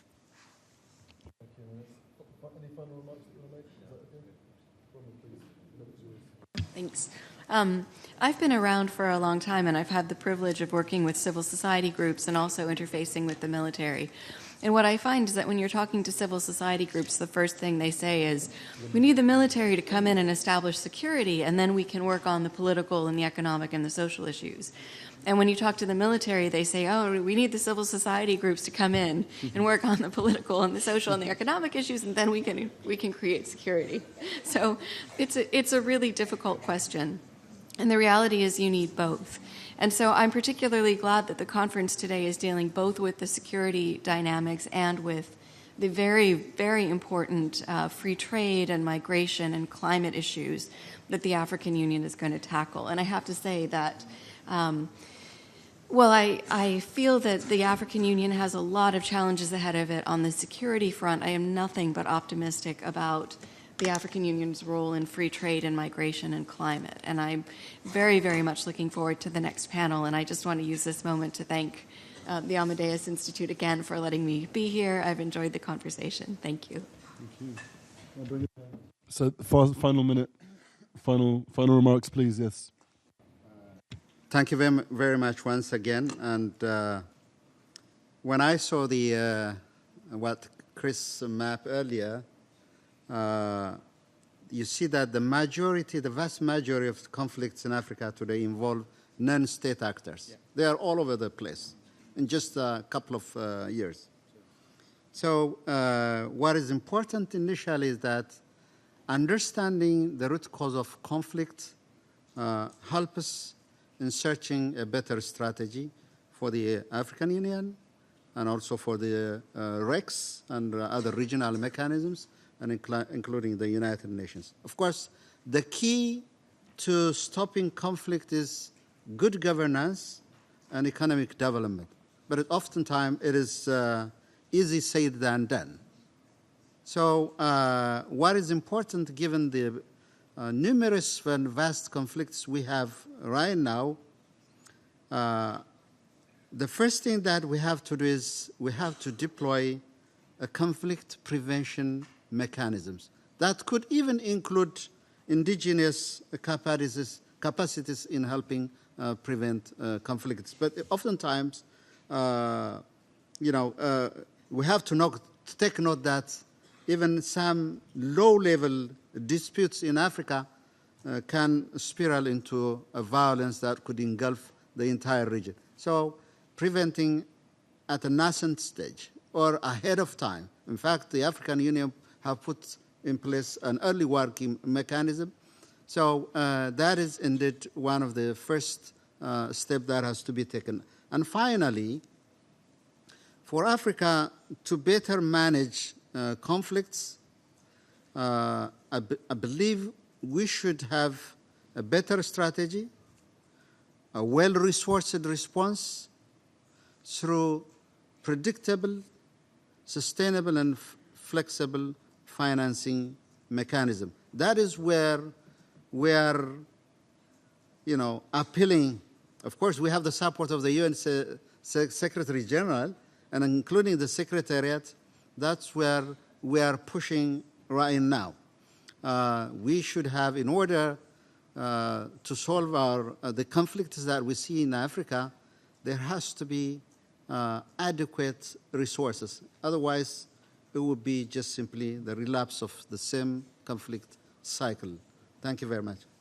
Mr. Mande, please.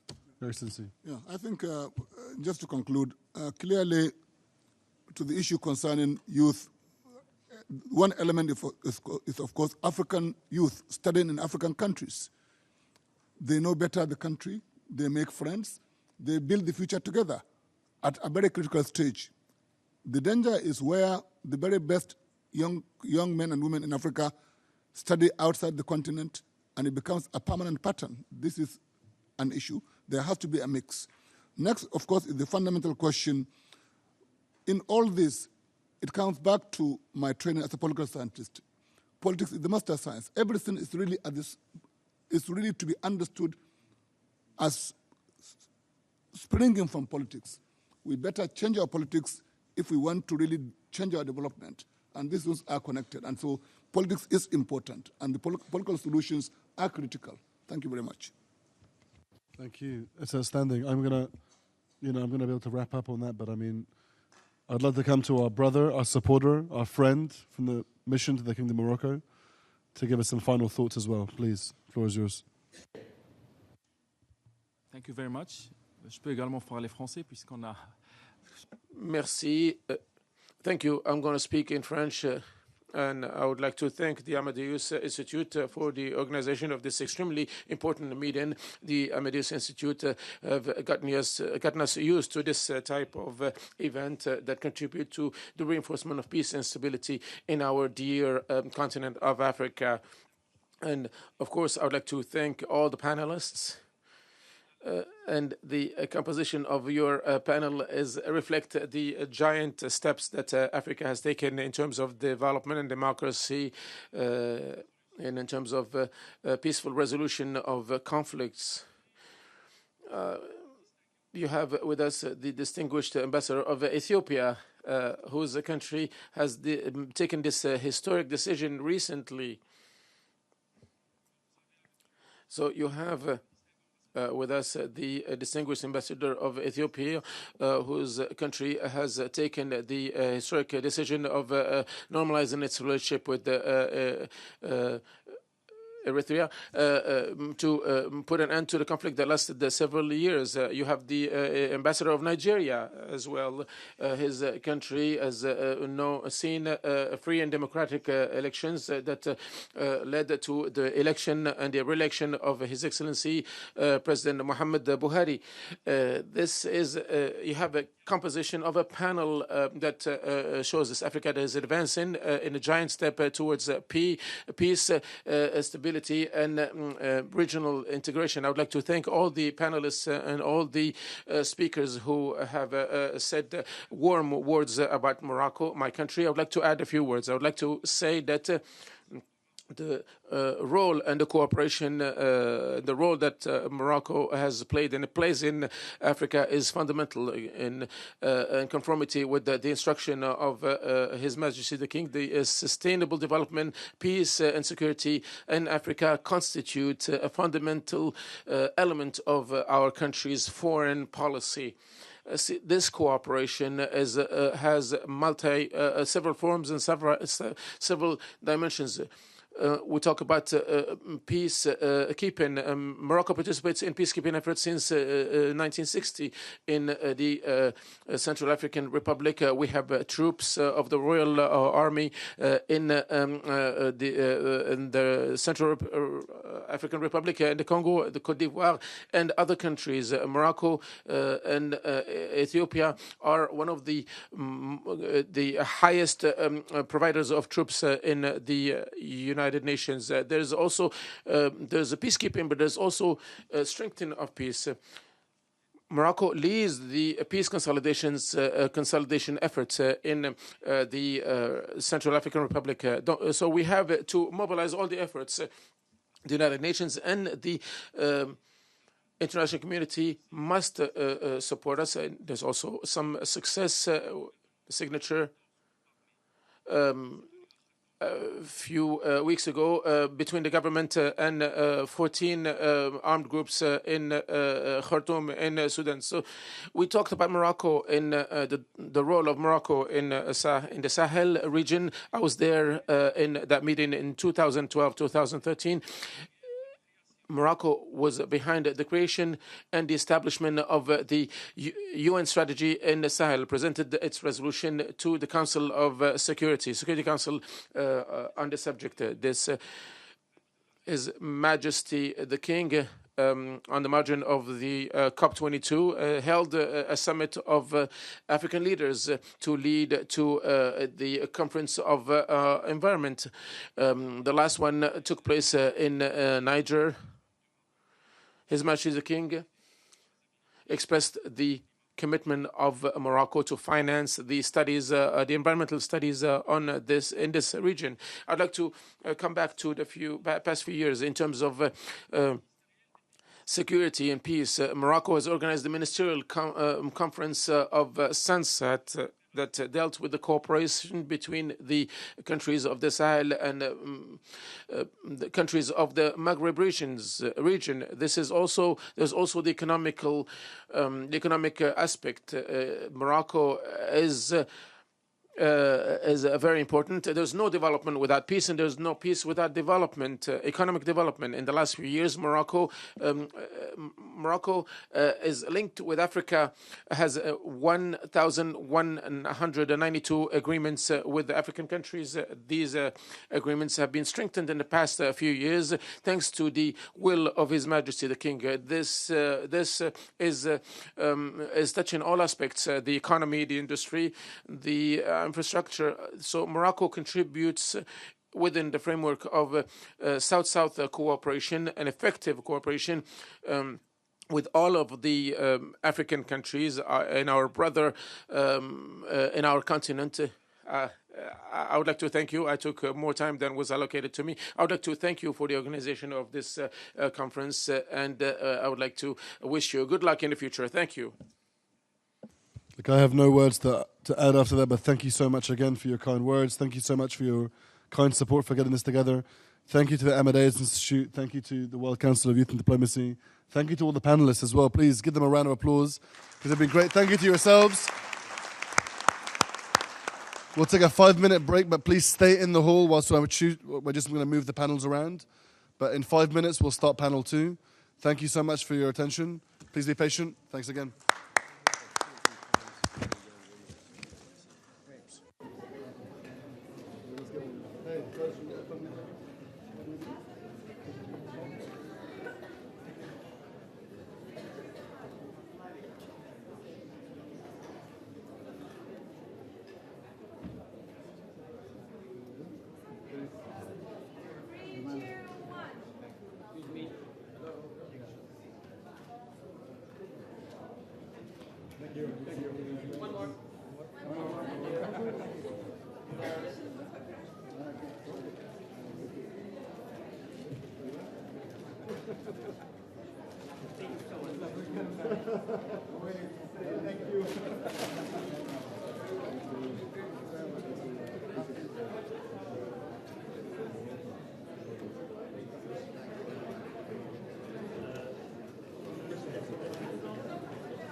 Yes, no problem.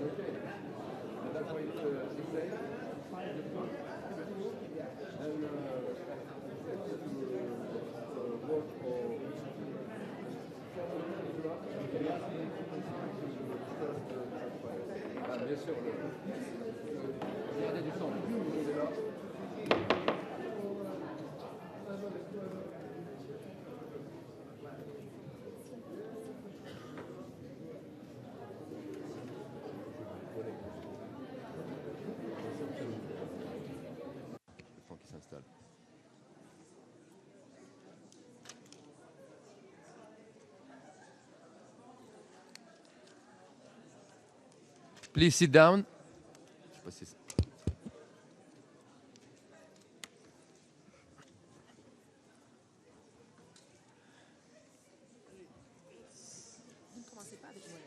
Non, je démarre par notre ami. Après, je reviens. Ouais, je vous laisse un peu respirer. Respirer. Donc, je vais aller en anglais avec les anglophones et en français avec les francophones.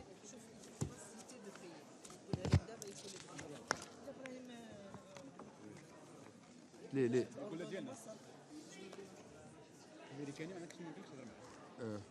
الجوج هذو مغي يهضروا على فوالا حنا دوك خارجين هنا الاقتصاد. Mon introduction, mon avis.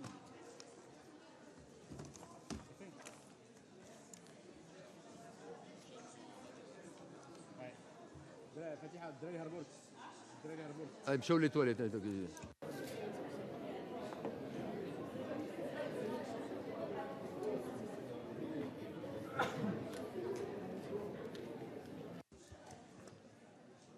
On démarre dans 2 minutes. Merci de vous installer. On va démarrer dans.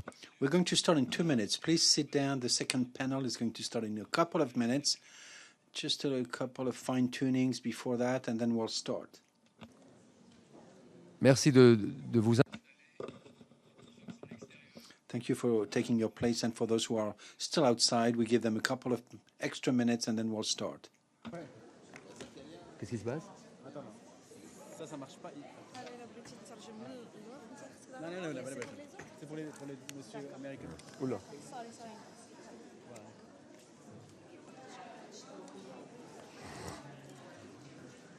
Ce que j'arrive à traduire.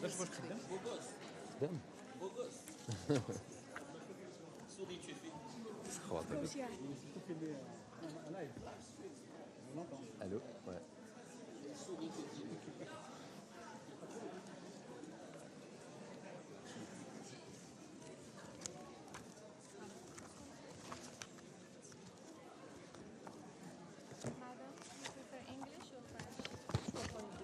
Elle est canadienne, donc elle est.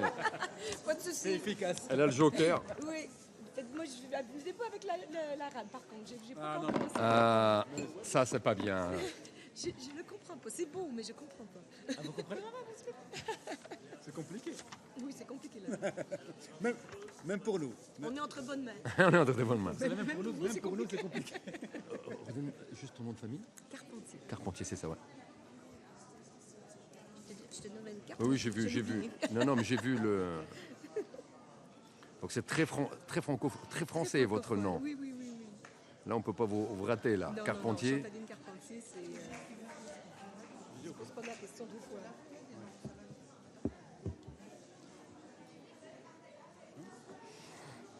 D'abord, on parle que d'économie. Ok.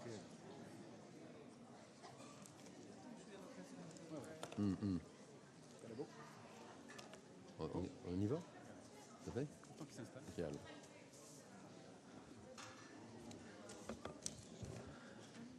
Donc bonjour à toutes et à tous. So, anyway, hello to everyone.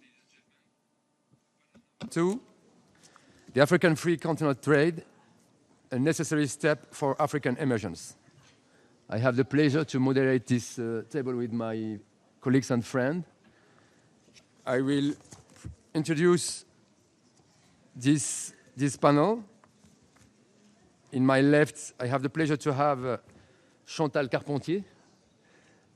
Elle est canadienne.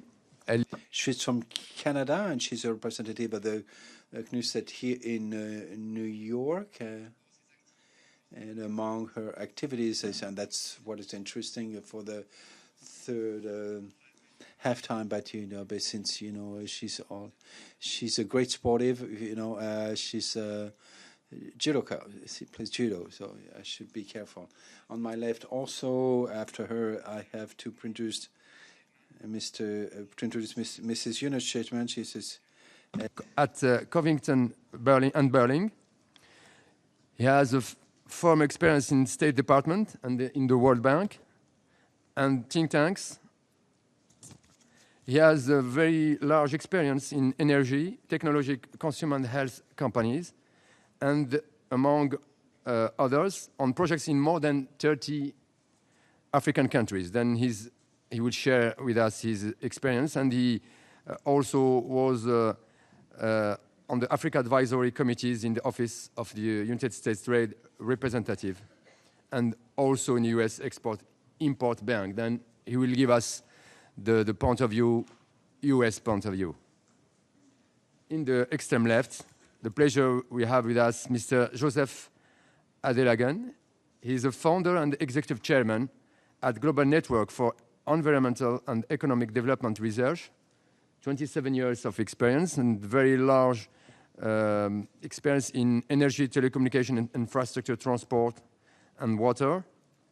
And his consulting assignments with European Union, World Bank, African Development Bank, and other organizations like United Nations. Then thank you to be there. In the right, my friend Abdou Diop. He's the managing partner at Mazars, audit firm and accounting firm. He's the former president of the Africa and South-South Cooperation Committee at the General Confederation of Moroccan Enterprises, CGM for our colleagues from Morocco.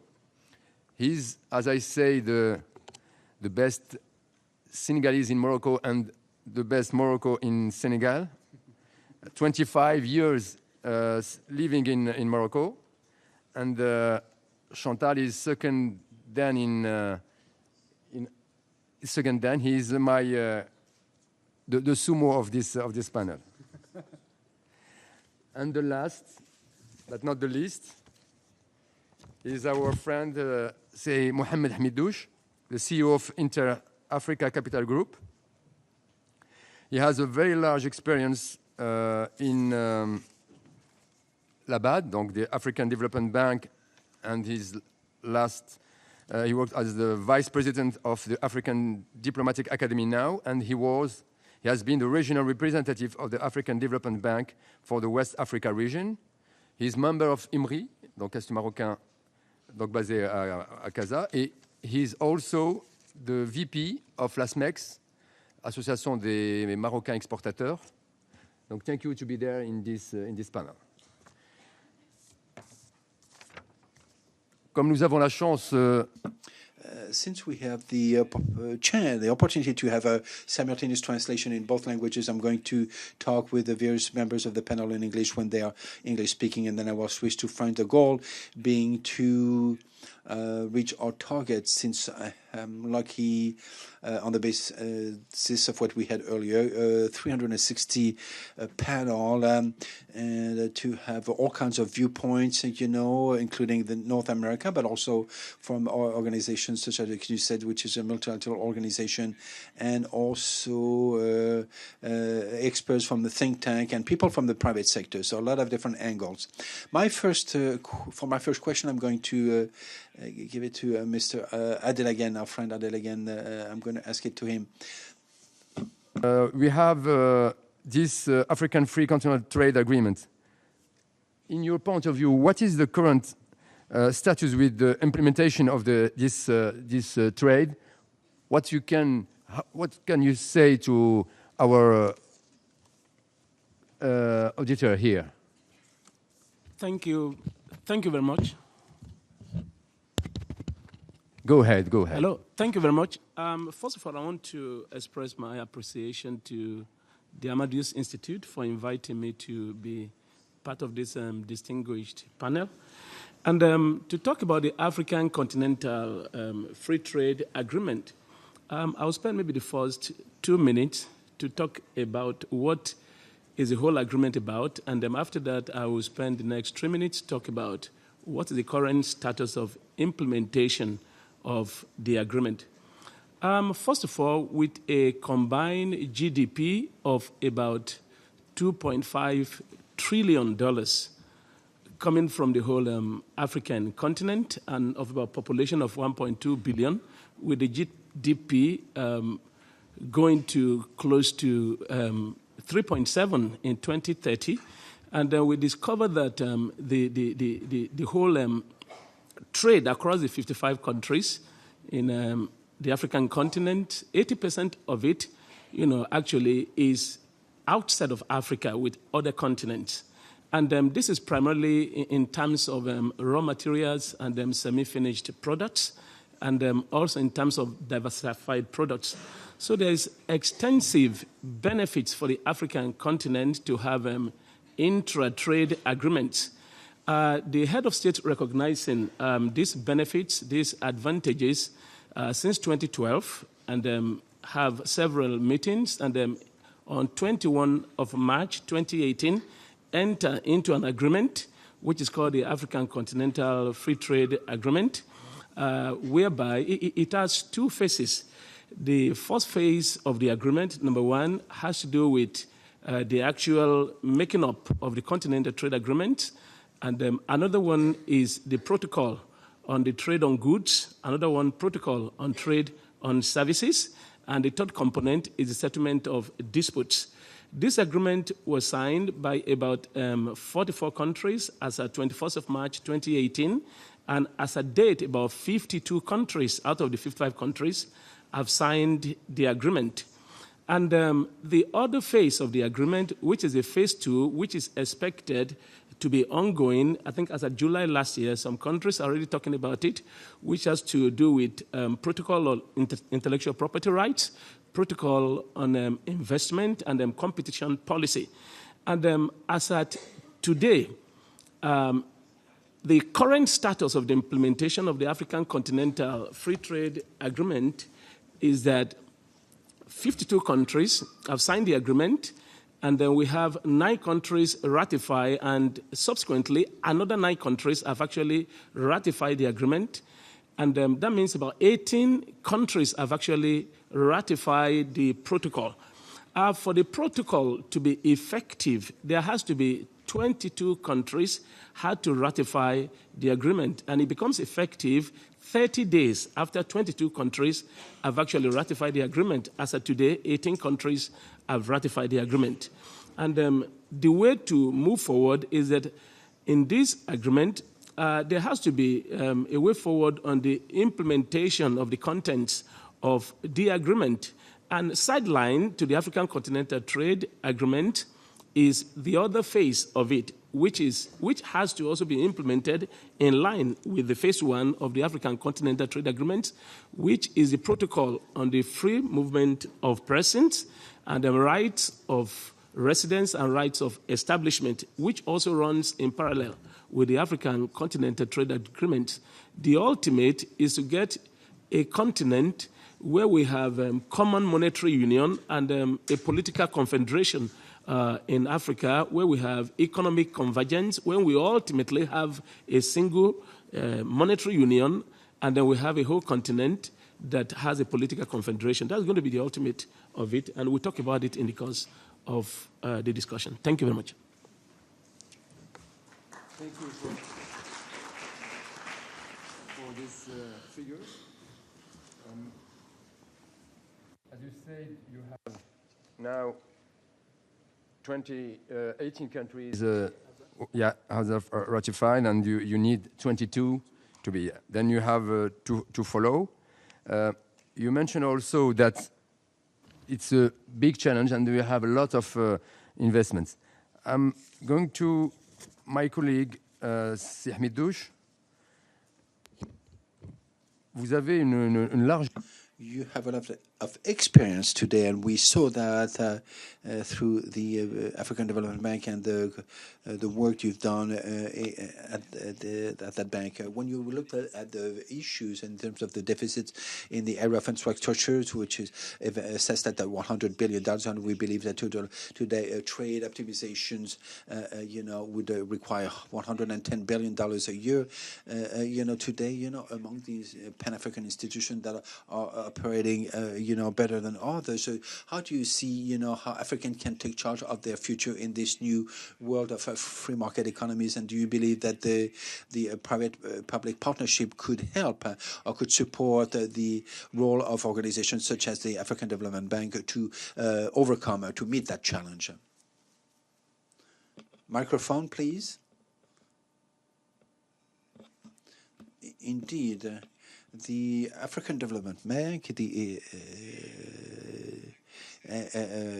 next to the CNUSED and the Economic Development Commission of Africa, which is based in Addis, we work in close collaboration to help the African Union and its member states to operationalize the free trade area in Africa, the African continent, which, as you reminded us, started on March 21 of last year in Kigali. And on that particular occasion, I would like to really pay tribute to the head of states of Rwanda, His Excellency Mr. Paul Kagame, and also his colleague from Niger, Mr. Issoufou, President Issoufou. They've worked tirelessly to make sure that the 44 countries that were present during the 32nd summit of the African Union, an extraordinary summit, then would lead to this signing of this agreement, which, as was, we were reminded by predecessors, will be implemented as soon as 22 countries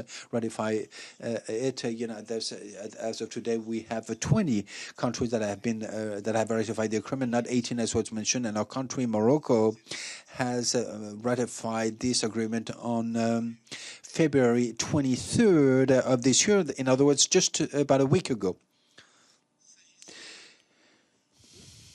With respect to the role of the African Development Bank, especially in terms of the funding of infrastructure, allow me to say that the African Development Bank was created in 1963 when the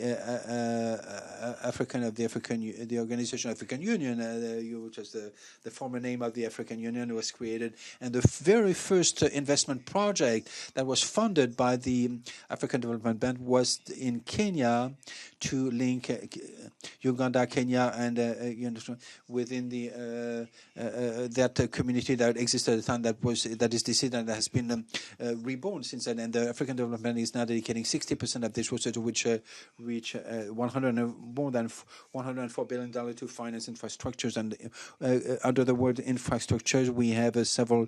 Actually, it means several things. The building of roads, of highways, airports, the energy sector. It covers the telecommunications sector, and I don't want to forget the area of water and hygiene, and especially in the rural area. So the African Development Bank was also a leader on the continent in terms of the creation of a special fund dedicated to the funding of infrastructures called the Africa 50 Fund, which is based in Casablanca. So we're delighted that the very first African financial institution dedicated to funding infrastructure project is headquartered in Casablanca with Africa 50. That is a testimony of the role that Morocco plays at the level of the continent of Africa to support economic development and the building of infrastructures, in particular in Africa. Morocco is present, of course, it's a founding and member state of the African Development since 1963, but it's also a shareholder at the West Africa Development Bank, and it's also a shareholder to Import-Export African Bank, which is located in Cairo, and which is was created in 1993 to the funding of the intra-African commerce. Today, the volume of trade between African countries is about 18%, whereas it is 70% in Europe, 52% in North America, and about 50% in Asia. So we're we're lagging behind in terms of the trade, intra-African trade. But this institution has recently decided to open a regional office in Tunis that will cover Northern Africa. It's also based in Harare, in Abuja. It also has an office in Abidjan, in Côte d'Ivoire. So we've already set up the financial tools to support the initiative that will be launched by Las Liga, which at the international level, to operationalize this free trade zone, what we need to still do is to select a place where to put the headquarters in one of the member states in Africa. $100 billion is the deficit of the funding of infrastructures in Africa. That's just the amount that is required for energy sector. But if you add the other industries, we're talking about trillions of dollars that we need to support the funding of infrastructure. But you're right to mention the infrastructure in particular, because today you cannot have any regional economic integration and facilitate trade if you don't have any infrastructures. Today, we are happy to see that the level of Gambia and Senegal, there's a new bridge that's been built. It was inaugurated recently. A new bridge will be built over the Senegal river between Mauritania and Senegal, so they will strengthen the trans-African link, between Tangier and Lagos, which is being built. So we'll go back maybe on other infrastructure projects. That's just what I wanted to say at this time, and thank you very much for your attention. Thank you very much for this presentation, and thank you for checking this morning, because we are indeed at 20 countries that verify. You're correct. We need just 2 more countries. Maybe by the end of this meeting, people who are watching or listening to us will have the 22. Who knows? So anyway, thank you for the update. Thank you very much for this update. I'll get back to you regarding PPPs later on, indeed, because indeed in the area of infrastructure, these are interesting instruments and tools. And I'm going to now go back to my colleague of the CNUSED. Today, the mission of CNUSED is through the economy that we can develop countries of the South. I know that the South country is a political notion, because when you look at the matter of world, it's the whole issue of power. But let's just assume that in the South we used to be weak, but well, I just accept it for the time being. What is the, how does CNUSED see, Las Vegas, and how does it intend to support it? Thank you very much. It's a pleasure to be here today. As you see, I'm not Joy. We're sisters from a different mother. Joy couldn't be here today. She's heading the Addis office in Addis, but she works very closely with the African Union and our colleagues from the African Development Bank, and here, others, the regional the Commission of the United Nations, to support African member states of Las Liga. In French, it's called Las Liga. Yes, okay, I got it. So CNUSED was created by developing countries. Let me mention that I was doing my doctoral in Brazil. The map was reversed.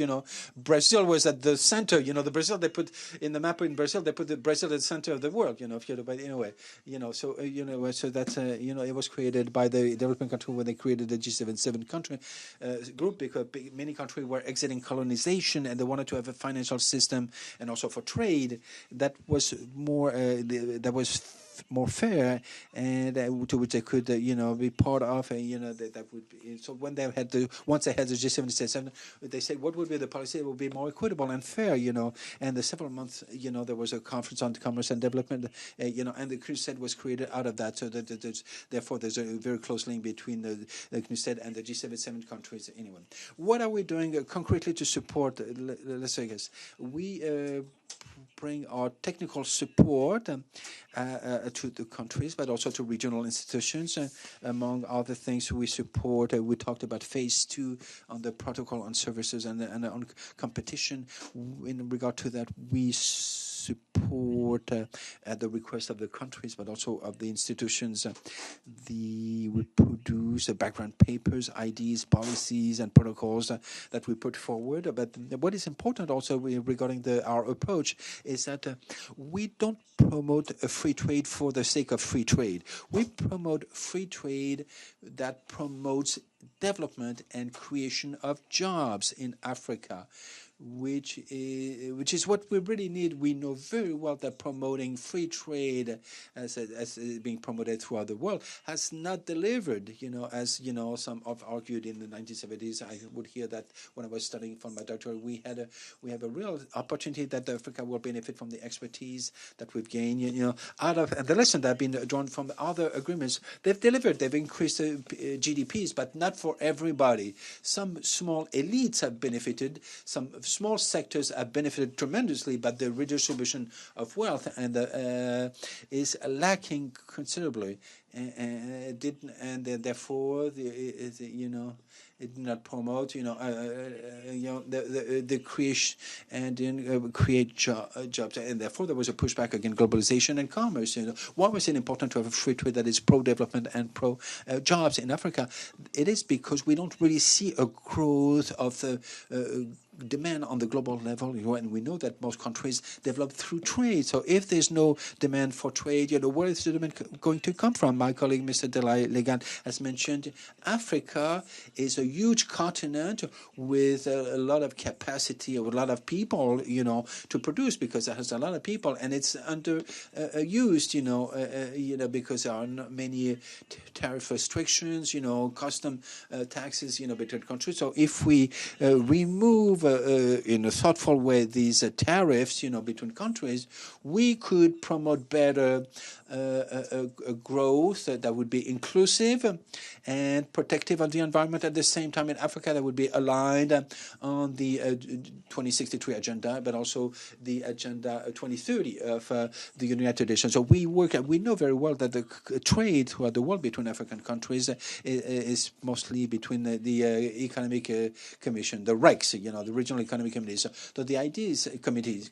So the idea is not to start from scratch, but to build based on what these RECs have already done, and to rely more, to have more reliance between the various RECs, to be better links. So SADC, ECOWAS, COMESA, and others, better link between that. And we also support the development of entrepreneurship, because Africa is also unique in the sense that there are a few multinational companies that are there in Africa, but very few, actually. The private sector in Africa is mostly made of a middle and small size companies. So we want to have a development that integrates the private sector and the composition of the private sector in Africa. Because currently in Africa is a net importer of agricultural product and industrial products. Even though Africa can easily produce and manufacture many of what it needs. We need to create jobs mostly for the youth.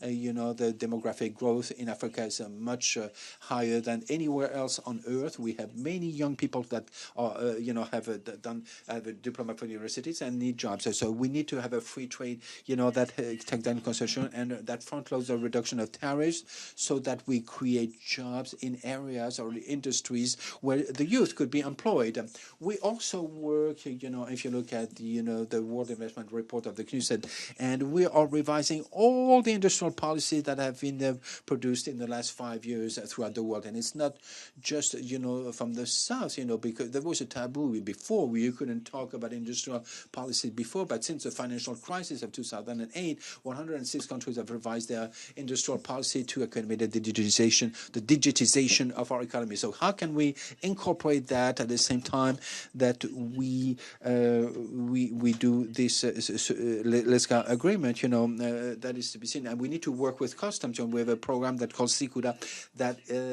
which is a digitalization of the custom agencies and administration. It's an issue in Africa because you have a lot of informal cross-border trading. So increase the revenues of state through automation of customs. And before I turn to our friend at the podium, you've mentioned, you used a keyword which is very important, the digitalization. we see that there have been a lot of good initiatives on the African continent, also in the Crusade.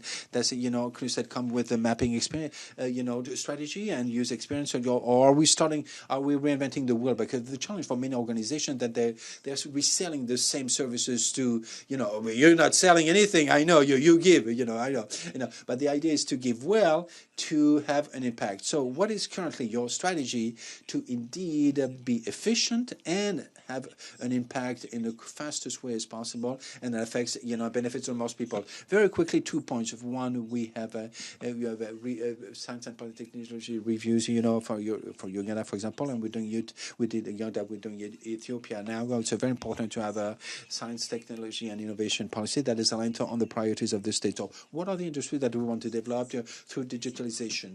2, in December of last year, maybe some of you were there, we had the very first e-commerce week in Africa with 2,000 representatives. All the African countries were there, and most of the LDCs were represented. And the idea was not to say we're going to reinvent the wheel. No, which it was what is going on in the world with the capacity that we have. What are the Africans already doing? Because Africans have the M-Pesa in Kenya. We have Africans, in fact, are far ahead of other countries in the fintech. So how can we use the good practices, the best practices that already exist somewhere, also the best practices that exist in Africa, and combine those to move forward? And we've already organized a e-readiness assessment of all the least developed countries, LDCs, and we're starting to work with on the other countries to see quickly how we can make sure that countries, instead of falling backwards with e-commerce or being behind in terms of e-commerce, how could they see quickly and the obstacle that have in their laws and eliminate them so that they can make sure that PMEs in their countries can take into account and take advantage of these new opportunities. Thank you very much, Chantal. And we see that your French is outstanding. And we're really, thank you for the French-speaking people. And we wanted to listen to you with your superb French. Abdou, when we listen to Chantal, we see that indeed that there is indeed a determination, really a motivation to work with the private sector, and especially to give a little more visibility and to support, to rely more on the regs. You know the continent very well, and you're also a globetrotter. So, question to you: what can we say today? Because we want to have a free trade area on the entire continent, but when we look at the same time the data on the region that have been mentioned by Chantal and these regs, we see, or the economic zones, so we see that the trade between African countries is estimated. African countries is estimated at 16%. When we look at Asia, in Asia it's 50%. In Europe it's 70%. What would be, as far as you're concerned, the key aspect that could boost trade so that it increases this percentage, and that Las Vegas is a real opportunity for entrepreneurs and our populations? Thank you, Zakaria. I want to thank first the Amadeus Institute for inviting me to this important conference in this prestigious room. I'll thank my twin brother, as I used to call him, Brahim, for this event. It's really very important because our African Union organization is the crossroads. We have had strong leaders at the head of this organization these few years, and they bring up to us some important point like this African Continental Free Trade Agreement. So, yes, we are right. The agreement is moving forward. Countries are ratifying. And the objective, which is to have 22, will be reached. But the most important is not only to ratify and to have an agreement. The most important is for us having that area being sustainable and enabling a real progress in intra-African trade. And to reach that, I think that there are many challenges, and sometimes when people question why the economic regions are not giving us the results in those free trade, I think it's not only a matter of tariff barriers or unique area. We need also to address many challenges private sector and everybody is facing in the continent when it comes to trade.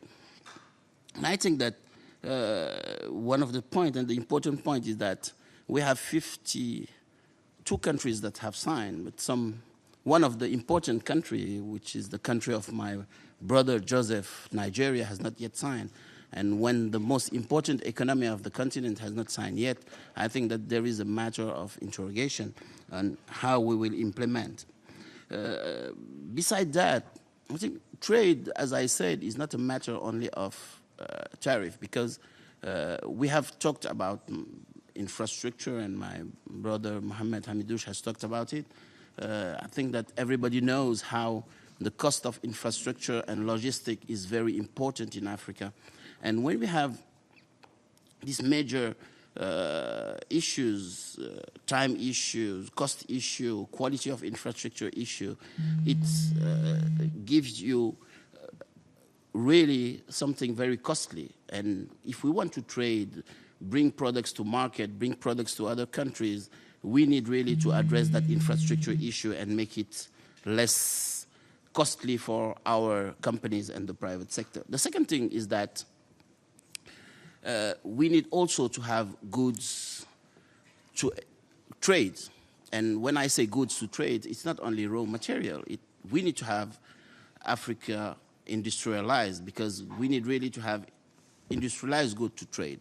Otherwise, we'll buy it from other countries. And that's also a main issue why when you look at numbers, we have less than 20% of intra-African trade, because all the manufactured goods are imported. And so we have a real challenge if we want this free trade area to be really effective, to also develop Africa industrialization, which is one of the high five of the African development banks. And a third important point is really to build regional value chains. We need to work countries with countries at a regional level. I think that the continental free trade area won't be really effective if we don't empower the regional economic communities. And when I say empower regional economic communities, it means that countries together must to really try to build regional value chain. When I say regional value chains, that means that Moroccan car industry must talk to Ghana and Guinea bauxite industry to be more industrialized, to complete the car value chain. Must talk also to the Côte d'Ivoire EVA industry to be sure that we will have tire manufactured in Côte d'Ivoire. And that's how we will move forward in industrialization and also develop our continental value chain and intra-African trade. The fourth point for me is about how will we move forward in the negotiations in the African continental free trade area. Because as everybody knows, 90% of the goods will be in the free trade list. But what about those 10%? Some are saying that 5% will be out of tax in a period, and 5% of the goods will be excluded from the free trade area. But the main point is, what are those goods each country will put in the exclusions? Because if between us, each of us puts in the exclusions the goods we can trade between us, there will be no goods to trade. So it's also an important point, and I think that all those countries that are very conservative and protective need to look at that to see how we can really develop those points. And the last point for me is also very important, is how will be the rules of origin? What will be a good produced in Africa? Is it a 10%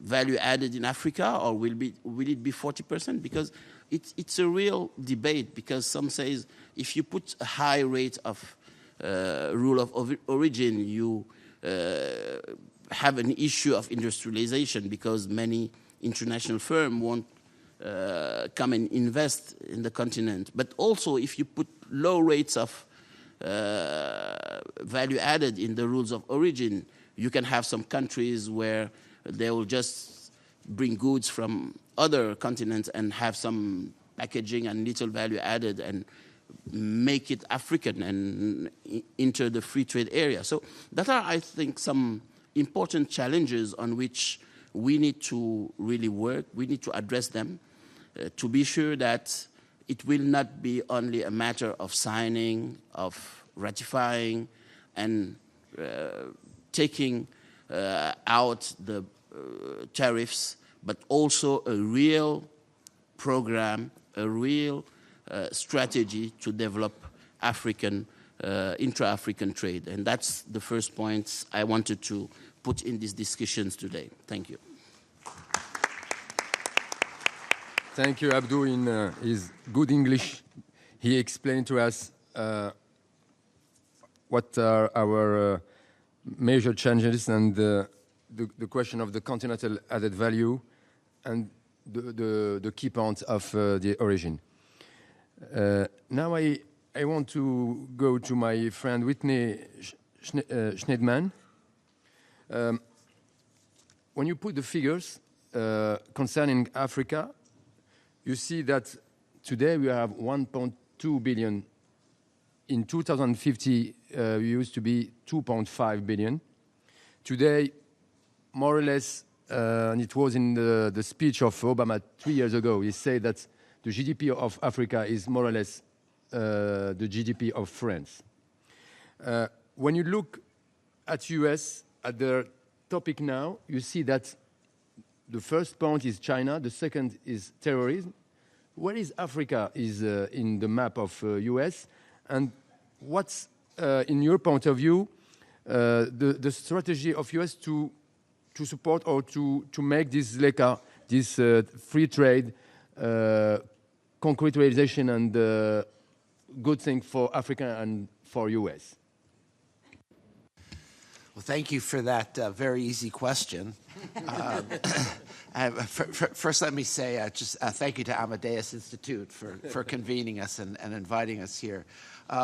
Before I get to that very important subject, just let me say about the African Continental Free Trade Agreement. I mean, clearly, this is a once-in-a-generational development, and I think it's really quite extraordinary. You know, this is a time where Africa's speaking with one voice, and I think the last time that happened was in 2002 at the creation of the African Union. So clearly we're at a very important inflection point for the continent. And there's been a lot of discussion about ratification, but I think equally the whole issue of implementation is going to be quite central.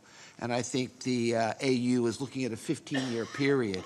So I think that means we have to be realistic in our expectations about when we will see the benefits from the Continental Free Trade Agreement. But no question, it's a significant development. In terms of the U.S. perspective, the U.S. commercial trade and investment position on Africa changed in about 2000, and it changed with the passage of the African Growth and Opportunity Act. And that was when the U.S. began to move from aid to trade as a stimulus of economic development. Because what AGOA did was it lowered the duties and tariffs on some 6,400 products coming from Africa to zero. And it gave Africa a competitive advantage for getting to the U.S. market on the rationale that it was going to stimulate job creation, it was going to stimulate investment. And it's worked imperfectly, but it's still the framework today. Now, to go to your question, you know, what is the U.S. thinking about when it comes to Africa? There's no question that in Washington, for those of us who follow this space closely and are active on these issues, we fight for attention. But Congress took a very important action last October when it passed something called the BUILD Act. And what the BUILD Act will do, it will double the size of something called the Overseas Private Investment Corporation, or OPIC. OPIC lends to U.S. companies, makes debt financing available to U.S. companies, which lowers the risk of investing in Africa, Latin America, and other emerging markets. And what the BUILD Act will do, it will double the size of OPIC from a $30 billion U.S. agency to a $60 billion U.S. agency. And it will also enable this new agency to take equity positions in investments. This is quite important because for the first time, American companies will be able to come to infrastructure projects. They'll be able to come to greenfield investments with dollars, with resources in their pocket. And in a sense, this creates a level playing field for American companies with companies from China, because that's what they do, but also with companies from the European Union, because they also have development finance corporations. So I'm quite hopeful that, we will see a sharp uptick in U.S. investment in Africa going forward. Now, I think it's important to realize that when it comes to the trade issue, I think right now, to be honest with you, where Africa is going with the Continental Free Trade Agreement and what the Trump administration is thinking about in terms of trade agreements, they're pretty out of sync. At the AGOA Forum last year in Washington, Ambassador Lighthizer, our U.S. trade representative, made an appeal to all the trade ministers who were in a room not unlike this and said, we are looking for a company to come forward to have to negotiate a free trade agreement with us that will become a model free trade agreement. Do I have any takers? And he had no takers because, Africa's working together, and that's really quite important. Since then, I think the U.S. thinking has evolved, and they're now talking about a network of free trade agreements. But I think we have a ways to go before we come up with an approach that really is totally in sync with the accelerated regional integration that the Continental Free Trade Agreement is all about. Let me go to my last point, and it really goes to sort of the speaker from the African Development Bank. Last November, I was at the African Investment Forum in Johannesburg that was sponsored by the African Development Bank. And the president of the African Development Bank, Mr. Adesina, made a really important comment. And he said that it's going to be investment that's going to drive economic development, not aid. And I think, what the Continental Free Trade Agreement suggests, what the U.S. Development Finance Corporation suggests, the direction this continent is going is in the area of more investment. And I think it's really incumbent on all of us here on the panel, of all of us in the room, to really, come forward with strategies that accelerate this process, because this is what is really going to accelerate the economic development of the continent. So let me stop there. Thank you. Thank you, Mr. Schneidman, for this precision and to confirm that there are some concrete action to accompany American, U.S. companies to look Africa as a market with, as you said, with the research with the project of BUILD Act, the law. And you say something that's very important before you give the floor for questions. The last estimation for the World Bank say that in the 10 years, the money who escaped from Africa is $50 billion, and the money take from the help from the donors is more or less 50 billion. Then the question is how to put confidence in the continent and how to use this money. Maybe we are going to take some questions Voilà, donc on va prendre quelques questions. Voilà, c'est bien. Donc il y a deux jeunes. We are going to take some questions. There are two ladies. We're going to take some questions from some young people. You are much younger than us. I will take the question from the lady because there are many of you. I'd like to ask you to say your first and last name if you're coming from Morocco or from another country, and then your question. And then we'll move to the next question, and I'll distribute the roles after that. I am from Morocco. I would first like to place a word to thank the Amadeus Institute and the idea for convening us here. I would like to say that we are, as the youth and future of Morocco, are really proud that Morocco rejoined the African Union after more than 30 years. And its readmission brings hope for economical reinforcement, not only in the Moroccan territory, but also in Africa in general. The creation of a free trade area in Africa is the most significant event in Africa historically, I would say. It is a grand move to merge into a single African community. The tripartite free trade area, as my fellow participant said earlier, it spans 17.3 million square kilometers, which is nearly twice the size of China or the United States. So it's definitely a positive outtake for reinforcing the economical infrastructure for the different African countries. Here's the fact that the African Free Continental Trade is a key landmark in Africa's economic history. Moreover, it is also a chance for small African countries that, and because of being... Allez à la question. Donc c'est vrai que vous êtes la première, je vous ai donné un peu plus de temps. Donc allez à la question, s'il vous plaît. Votre question. Votre question. Going for it. Votre question. So for it is a chance for small African countries that, and because of being part of this larger markets, will no longer be restricted to just producing their traditional products. So my question is, what are the policies that have been put into place for these small producers and countries in terms of manufacturing and industrialization policies or labor policies so that the small African markets are empowered to serve wider markets and reach international visibility? Thank you.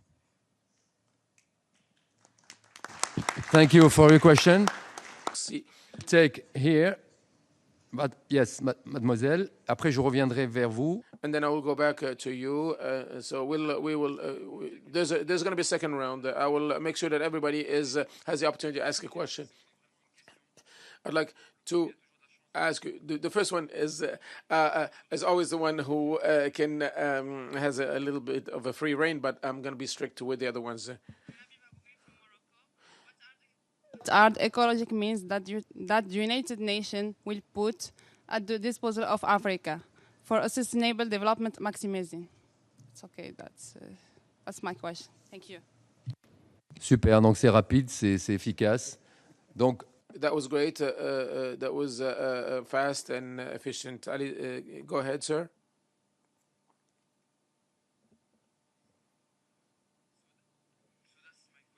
How can African Union encourage African multilateralism in order to improve economic integrity?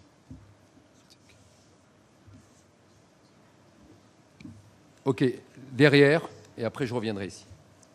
In the back, and then I'll come back here. Hello, my name is Minhaj Mushrif. I'm from Morocco too. My question is kind of to put the topic in a more global perspective.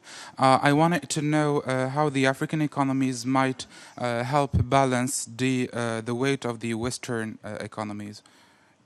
Thank you.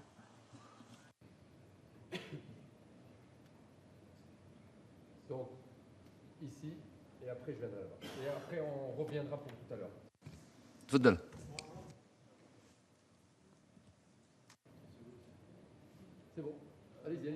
Bonjour, je suis Ayman, je suis I'm Ayman, I'm Moroccan.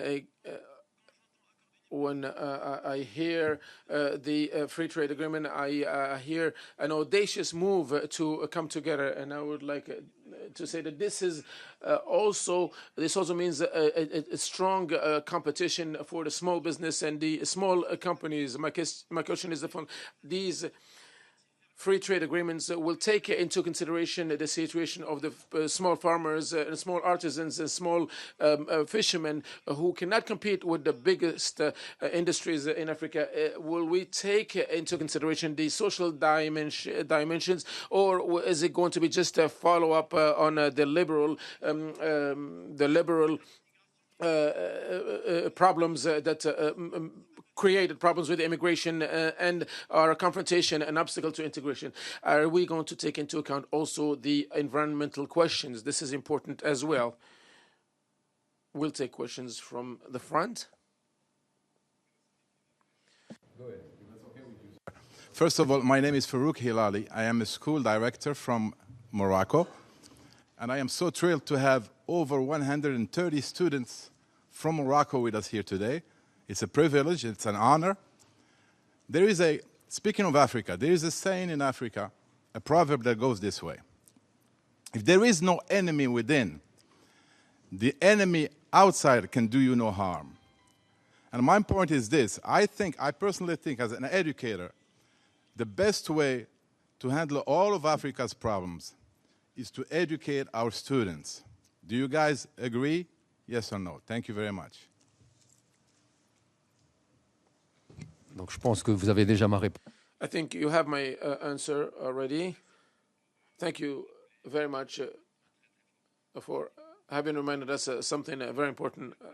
Go ahead, ma'am, and then we'll go back to the second round.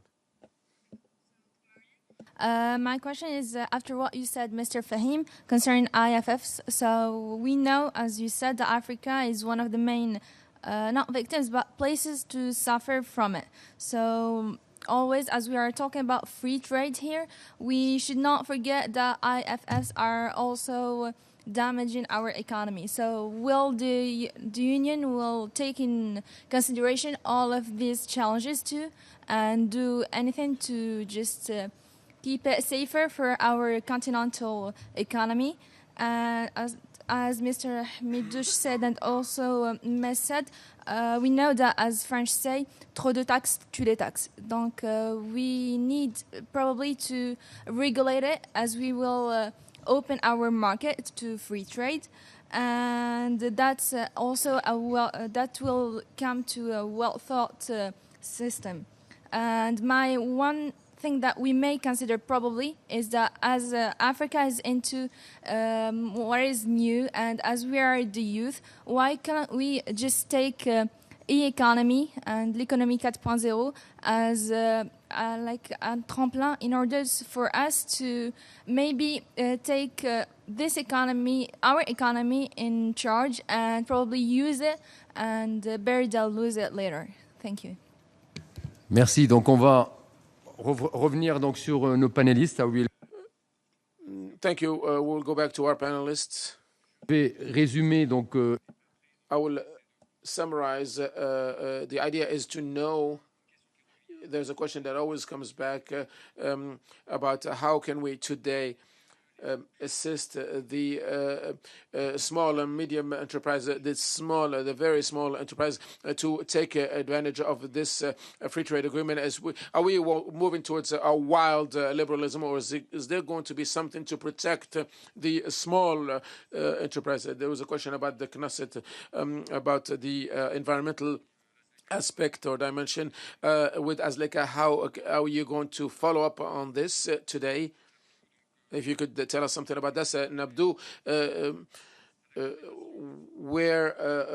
how could Africa find its place within this agreement of the nations? And we're talking about the leapfrog indirectly. How can we get our continent to do something like what it did with the GSM? How can we go into this 4.0 economy? The notion, maybe, if for the panelists, if you could rapidly, maybe we can start with the Chantal and then Abdou, Mr. Midouche. So definitely, when we look at the IPCC report on the environmental change and the sustainable development policy, one of the most important criteria that we face is the girls' education and also the education of the boys as well. We have concentrated on the education of the girls, but education of both girls and boys is important.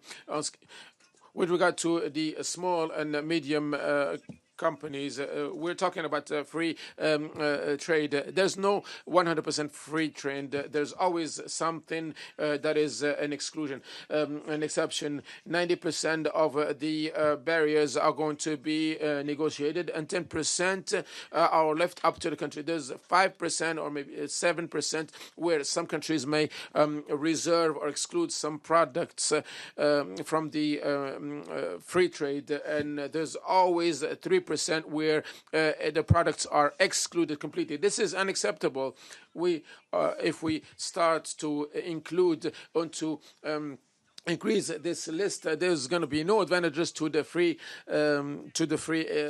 trade. If we have more than 3% of these products under the exclusion, this is going to take away the advantages of the free trade agreement. For the Knesset, we give economic and political support. We work on documentation because right now we have no way to measure the institutional and financial flows.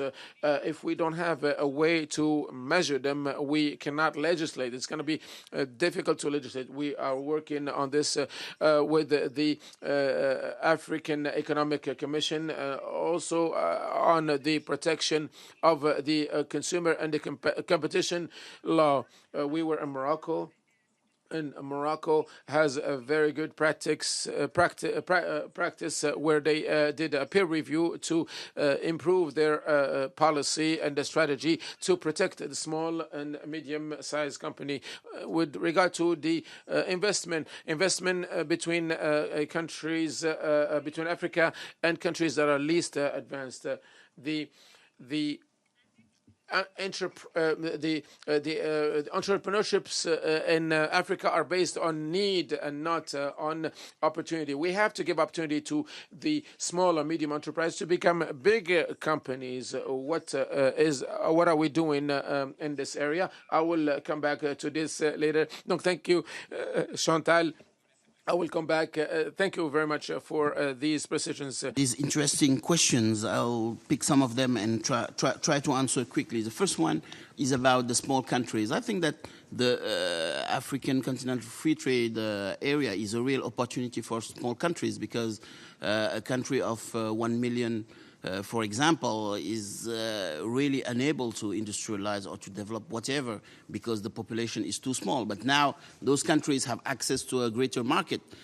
But the countries that will really put in place policies to have a real doing business, the real connection to the different markets, also a capacity to have international standards in each areas will attract investors that will use those countries as global hub at a regional level. So I think that the Continental Free Trade Agreement is a real opportunity for small countries. When you see a country like Rwanda today, which is doing quite well in doing business, in improving the global business environment, they are attracting investors, and they will attract more once the free trade continental area will be put in place, because companies will invest in the country to address the whole market. And I think Chantal have given part of the answer for the small and medium-sized enterprise. I think that really we have given the opportunity for countries to protect the sensitive industries in their country. But protection is not a solution. The second solution is really to create ecosystem between big companies and small companies to really leverage on them to take profit of the free trade continental agreement. Because, for example, today I think that the industrialization pillar is very important, specifically the transformation of raw material and goods that will allow to involve many small producers, as we see in some countries like Côte d'Ivoire in the cashew industry or in EVA industry. You have small farmers that are being involved in through aggregation, even in Morocco, to allow high-scale transformation. And I think that countries need more to see how to take profit of the free trade agreement for the small companies than to put in place protections and other conservative points. The third point where I would react is about how UN can help, because I think that it's important to say that the UN has settled the SDGs, which are very important and are monitoring them. We have goalkeepers that are following them, and specifically the SDG 12, which is about responsible production and consumption. And I think that these guidelines are very important to be sure that countries are really environment sensitive, inclusive, reducing inequalities, having responsible production and consumption, and so on. And I think in that area, UN is a real engine for all the countries of the continent by settling those SDGs and also by monitoring them and helping to address them and to reach them. So that are the points where I want to react. Thank you, Abdou. C'est Hamid Douche. Maybe, as I said in my first, the PPP is it also an answer for our country, and how you can build confidence? Because, as I said before, Africa has the resource, has the funding, but it doesn't work as we want. How you can build on it in your point of view? Merci beaucoup. Thank you very much. PPPs are a type of funding among other modes of funding. So you need, therefore, to have a legal framework, an adequate legal framework. If you don't have a law on PPP, you won't be able to attract foreign investors, because often we're talking about foreign investors that take a risk of investing over term. They will get a license, to use a particular infrastructure, a highway or a power plant, for 20 years or 30 years, and so on and so forth. Is that the best solution? I'm not sure. Also, remember that foreign investors are sensitive to a number of African-specific risks. Remember the security risk that we have. A number of countries, about 10 countries, and as we know, money is always afraid to go and invest in some most difficult or unsafe places. But when there is stability, when there's a good, a country is a good area, a good environment for business, PPPs are an extraordinary solution. In fact, I can mention a few examples. The toll highway between Dakar and Diamniadio in Senegal, the new international airport of Saplasio in Senegal. You also have the example of the Solo plant in Morocco. So you have also Middle East investors that are really involved in this project. You have a number of success stories that sometimes the population believes that the price of services the price of services is rather high, and the people are complaining because they think, why isn't the state, doing everything that is necessary? But you have to face the reality that a government cannot do everything.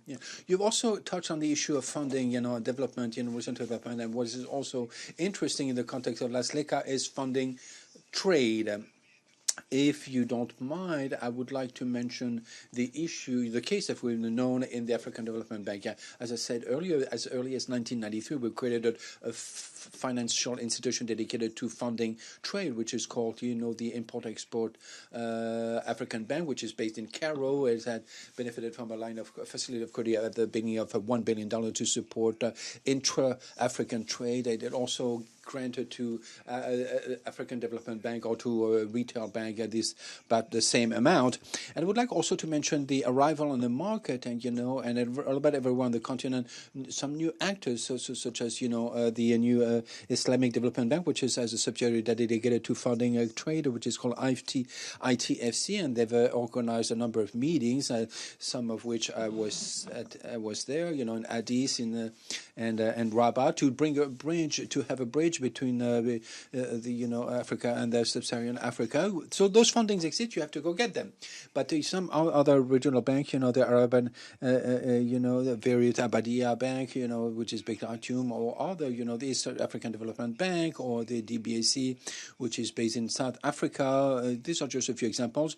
Are also bringing and providing some important financing options. Don't underestimate also what retail banks can, the role they can play in the funding, the intra-bank trade, and they are rather important. Allow me to mention a successful example, which is the one of the Treasury Alpha Bank, which has created the African Development Forum with 30,000 small and medium-sized company, and occasionally they organize an event, so they bring together small and medium-sized companies and various actors in Africa and in Morocco in particular, so that they can talk, and that they will have another edition of this meeting in March. In fact, on March 14 and 15, it's upcoming very, very soon.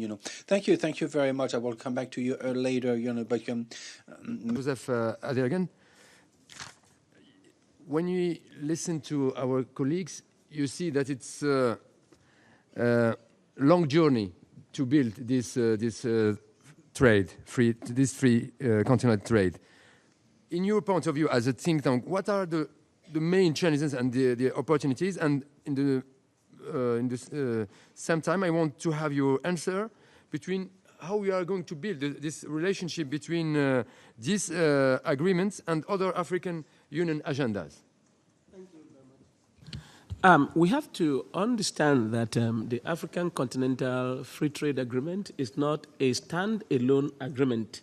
It's actually one of the flagship agreements within the African Union 2063 Agenda for Structural Transformation and Development. And there is no way we can have the African Continental Free Trade Agreement implemented successfully without it being intertwined with other programs. For example, the program for infrastructural development in Africa, that's PIDA, and that's a program that's been championed by head of states in Africa. And we know that there is a close connection between trade investment, economic convergence, and infrastructural investment. For example, if you look at the PIDA program, for example, in the ECOWAS member states, there are a lot of initiatives going on to facilitate trade. For example, the Abidjan-Lagos corridor, which is being put in place to facilitate trade. But one of the key challenges, for example, in the close connection between trade investment and infrastructural development, as we have seen it under PIDA, which is a key program of the African Union agenda, is harmonization of policies. For example, when you look at the rail highway, for example, in East Africa, we have about 3 different rail gauges, and then you have these rail are not even connected to each other. This is a very critical area where I think East African community and even ECOWAS is working on harmonization of policies to be able to facilitate this. I see this as a major challenge which each of these communities are actually working on to facilitate trade. And in terms of opportunities, there's a huge opportunity, like I mentioned in my first intervention, where you have a population of over 1.2 billion people, and you have gross domestic product in excess of $2.5 trillion, which with purchasing power parity running to almost $6.7 trillion, there's a huge opportunity. But if you look at it, like I said earlier, the African Continental Free Trade Agreement is not a standalone program.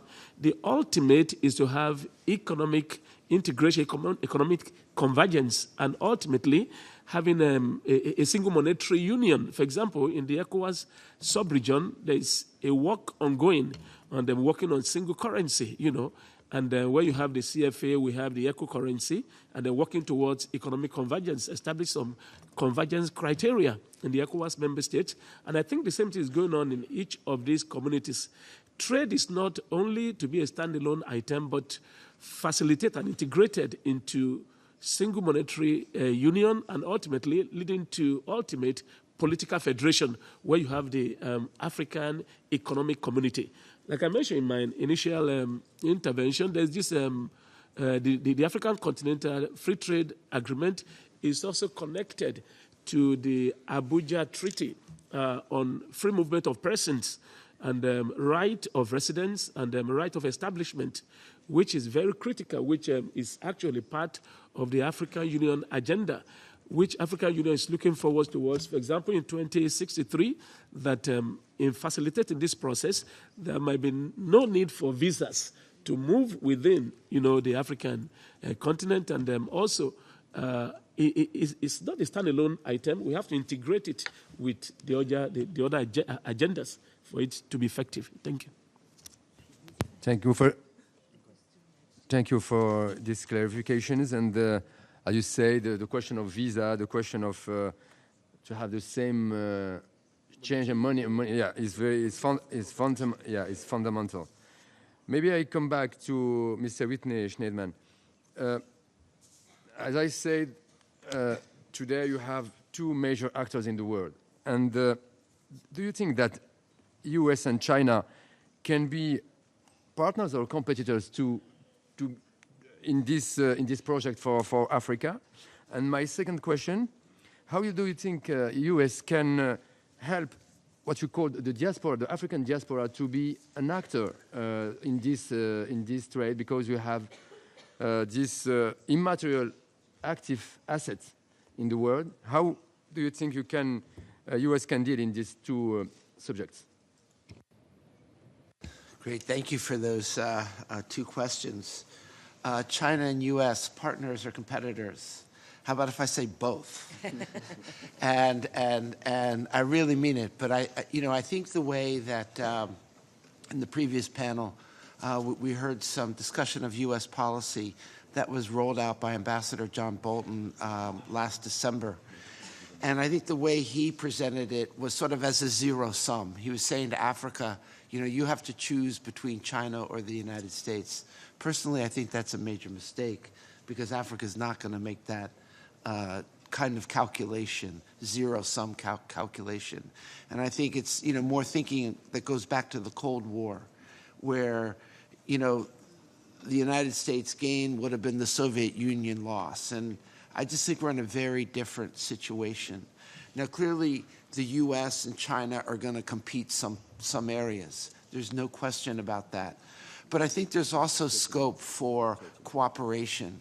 And I was involved in a project with the Council on Foreign Relations, the Brenthurst Foundation in South Africa, and the Chinese Academy of Social Sciences on Africa, China, U.S. trilateralism, focusing on areas where the U.S. and China can cooperate. And clearly there are many areas. Health is one. Education is certainly another one.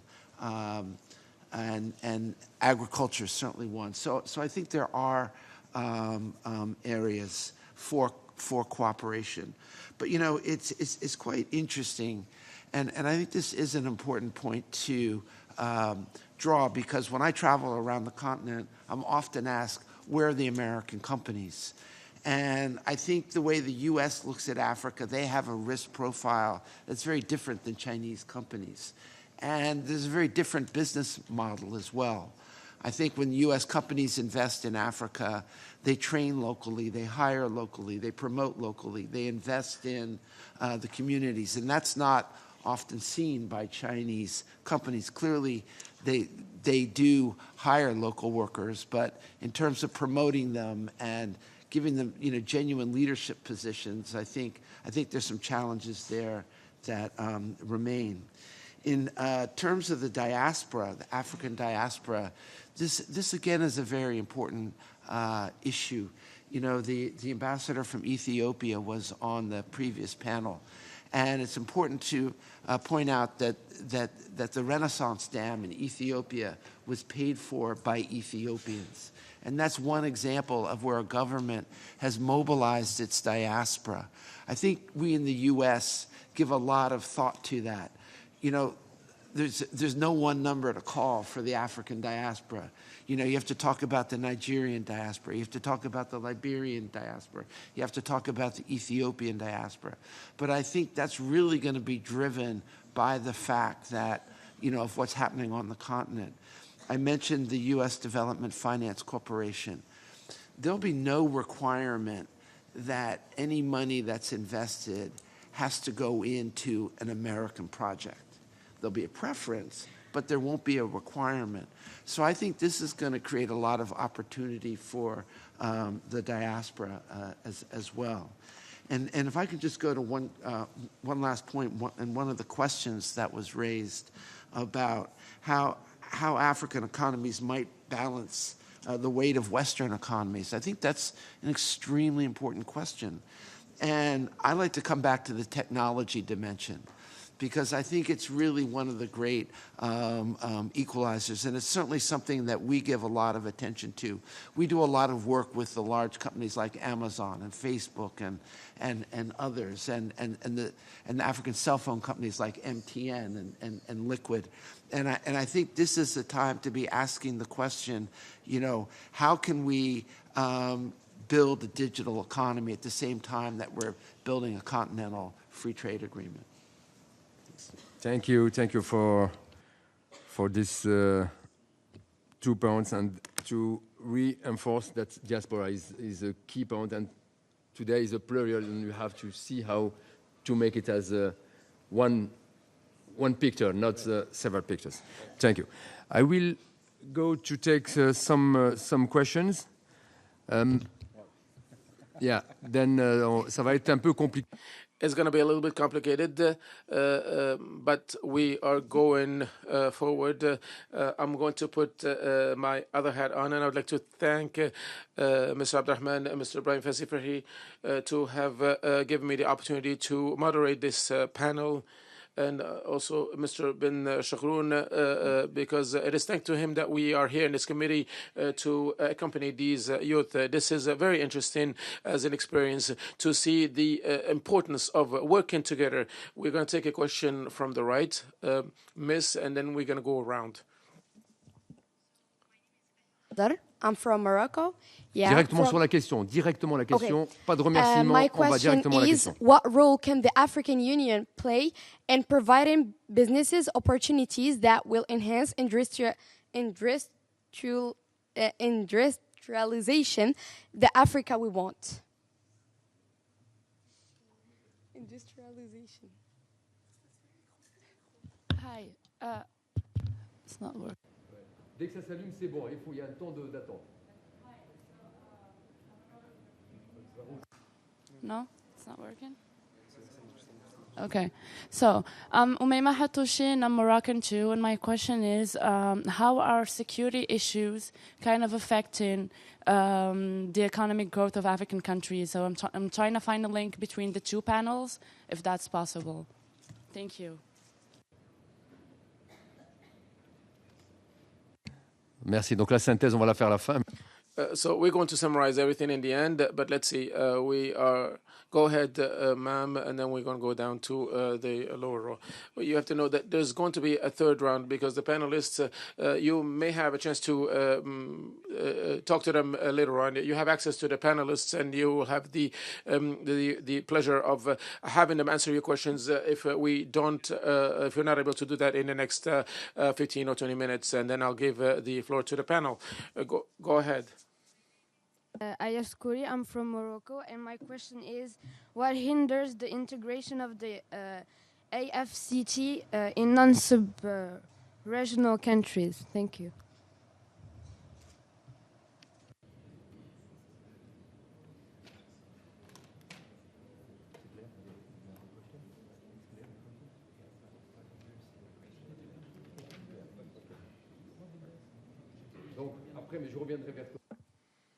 I'll come back to you afterward. Miss, you have the floor.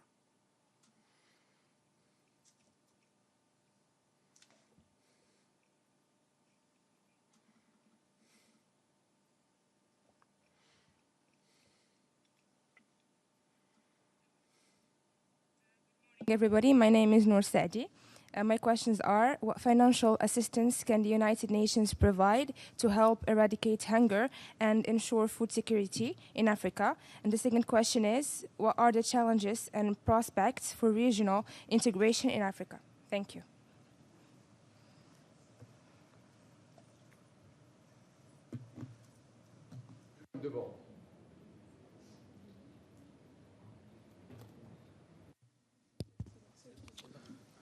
So here is my question. Can the NGOs, non-governmental organization, help improving the African economy and also the African Free Continental Trade? And if yes, how can they do it?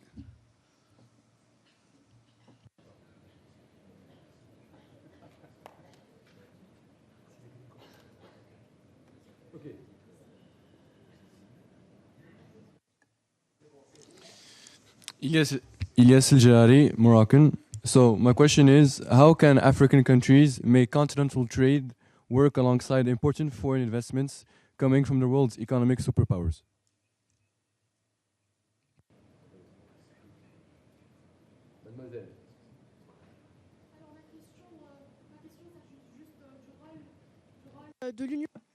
My question is about the role of the African Union in conflict resolution, especially economic conflicts which are going against the cohesion in African countries and are an obstacle to development. Thank you.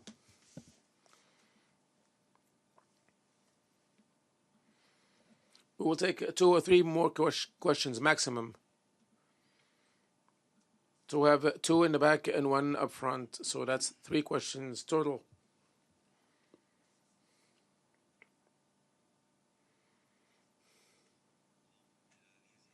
Morocco. We all know that slow growth and low commodity prices could cause a kind of macroeconomic setback in the next few years. So, as politics experts, how can we ensure steady financing for our significant needs for sustainable development in an increasingly uncertain global environment?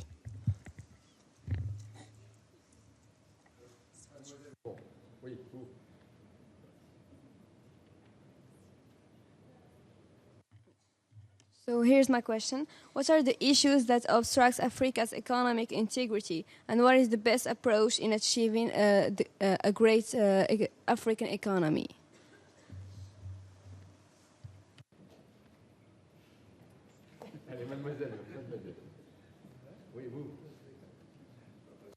My question is, how can the African countries benefit from the African continental free trade if the borders are still closed and they can't be opened because of security reasons and absence of confidence between the state members?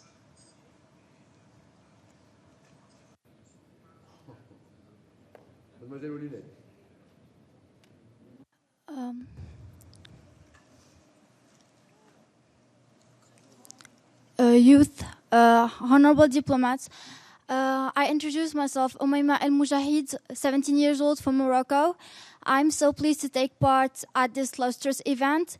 So, in the light of what the situation seems to be and tends to become, the world is more at a stage of where anything could be everything if nothing could mean something. So the question is that how can we seek to lasting peace in Africa so as to prosper and attain its highest potential? Yeah, that's my question. Thank you. Good morning. My name is Hiba Akhtar. I'm from Morocco. Nowadays, Morocco and other African countries started to adopt renewable energies, especially the solar one, in order to develop our common economy. So my question is, please, I would like to know how could free continental trade help us ensure sustainable energy for all in our continent? Thank you.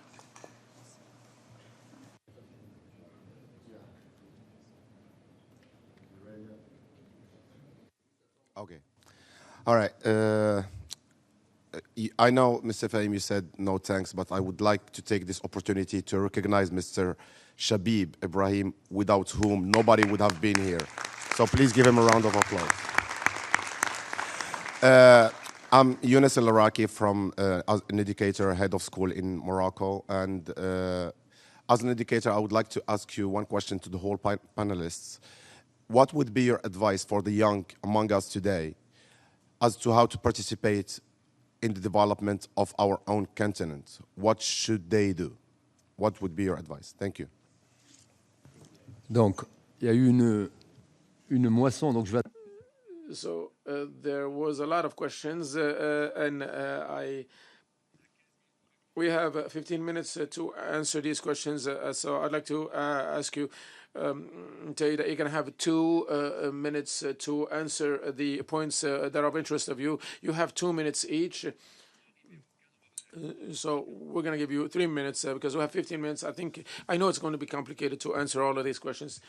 Take one or two points that you really want to answer, and what message you want to send to everyone. We are in front of 150 youth today who are the big players of our continent today. What do you have to tell them with regard to this free trade agreement in which they're going to participate?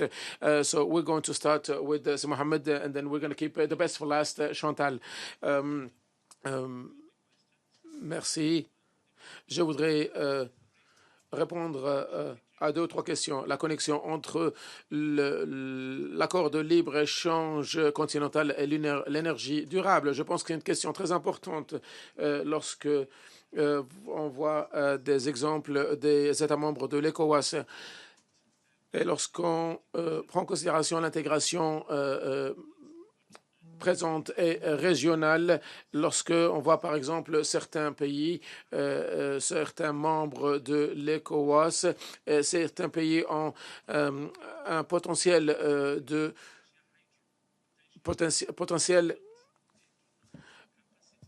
to build this hydro. They do not have enough financial resources to build this hydro.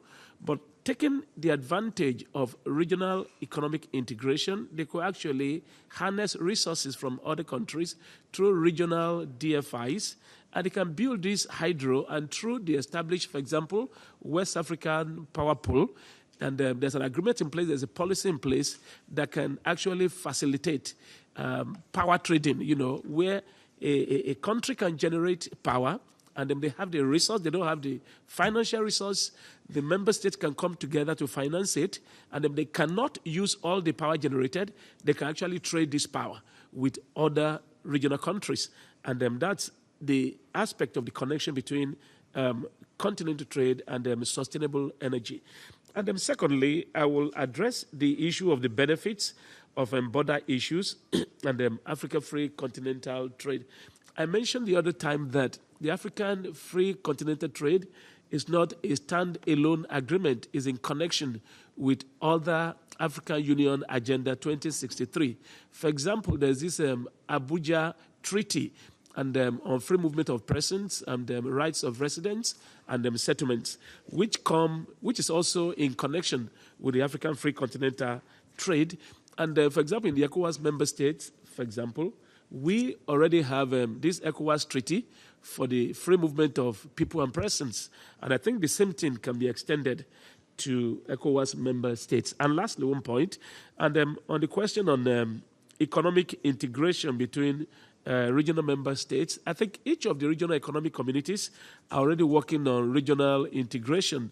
And the African Continental free trade agreement is not going to stop what is already going on in each of the regional economic communities. And I think ultimately, the ultimate is to have integration in each of the member states and ultimately Africa Economic Community, where ultimately you have a single monetary union and a presidential federation where you see Africa as a single community, and where you have ultimately single free trade. Thank you, Joseph. Yeah. Your respect to 3 minutes. It's like, thank you. It's for you. Okay. Shoot. Let me just quickly respond to three questions. The first, about what role can the African Union do for industrialization? I would broaden that out. What role does the African Union play in the implementation of the Continental Free Trade Agreement? And I'd say it's critical that business has a voice in the implementation of the Continental Free Trade Agreement. I would say it's critical that women have a voice in the implementation of the African Continental Free Trade Agreement. And I would say it's critical that youth has a voice in the implementation. And I think it's, you should be there meeting when the trade ministers meet to discuss implementation. There should be these committees there to advise them, to have inputs. When the heads of state meet, these committees should be there. And I think in that way, you can be sure that your interests will be heard and represented. On the issue of how can African countries work with big multinational corporations, this is something that I pay a lot of attention to.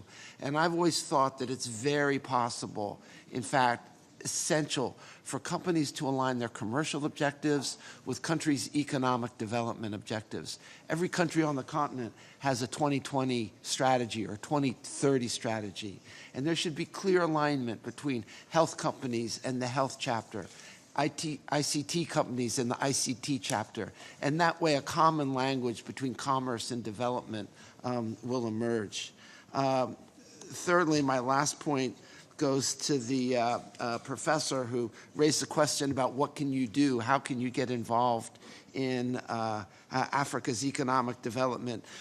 There are many, many, many ways. I don't have to tell you that, but I think if I was to say anything, it's something that President Sirleaf once said, and that is, if your dreams don't scare you, they're not big enough. And so I just urge you to dream big and bring your talents to this incredible proposition of Africa's economic development. Thank you. Merci Whitney. Donc on va rêver grand et on. Thank you very much, Whitney. So we're going to dream big and in color. So indeed, it's a huge challenge. It's a real challenge. Sermidus, you have 3 minutes.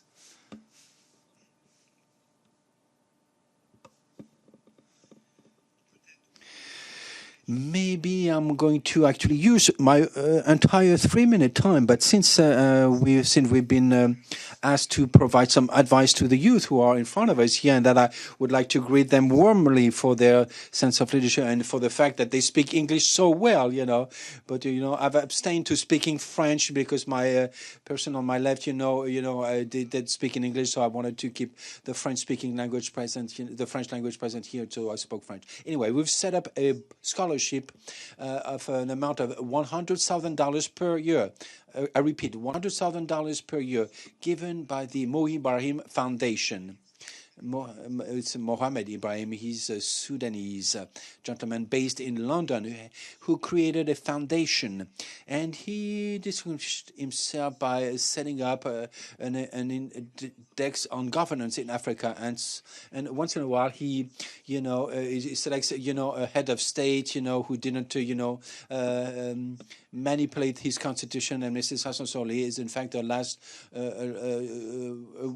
awardee of the Morati Prize, $5 million, that is awarded and given. The money is given when you receive the award, and you receive after that $200,000 for life, to create institutions that are aimed at strengthening the leadership of the youth at the African continent. So this scholarship, you can apply to it. You can look it up on the internet. Scholarship from Mo Ibrahim Foundation. I'm sure will all be interested by this scholarship. This scholarship will give you to, a position. You will work at the executive office of the three leaders of the three institutions. You will lead in the office of the CEO of the African Development Bank. You will be his advisor. You will travel with him throughout the world. Unbelievable. You will be affected to the general manager of the International Trade Center in Geneva. The first center, was in Abidjan, but the basis, the center was installed was in Tunis before. And the third is the African Economic Commission for Africa, which is based in Addis.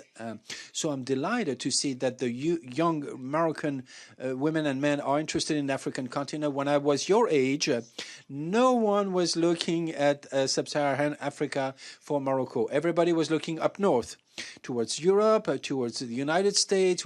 We were all looking towards those continents. Talking about Africa among us, in Africa was not, was actually unusual.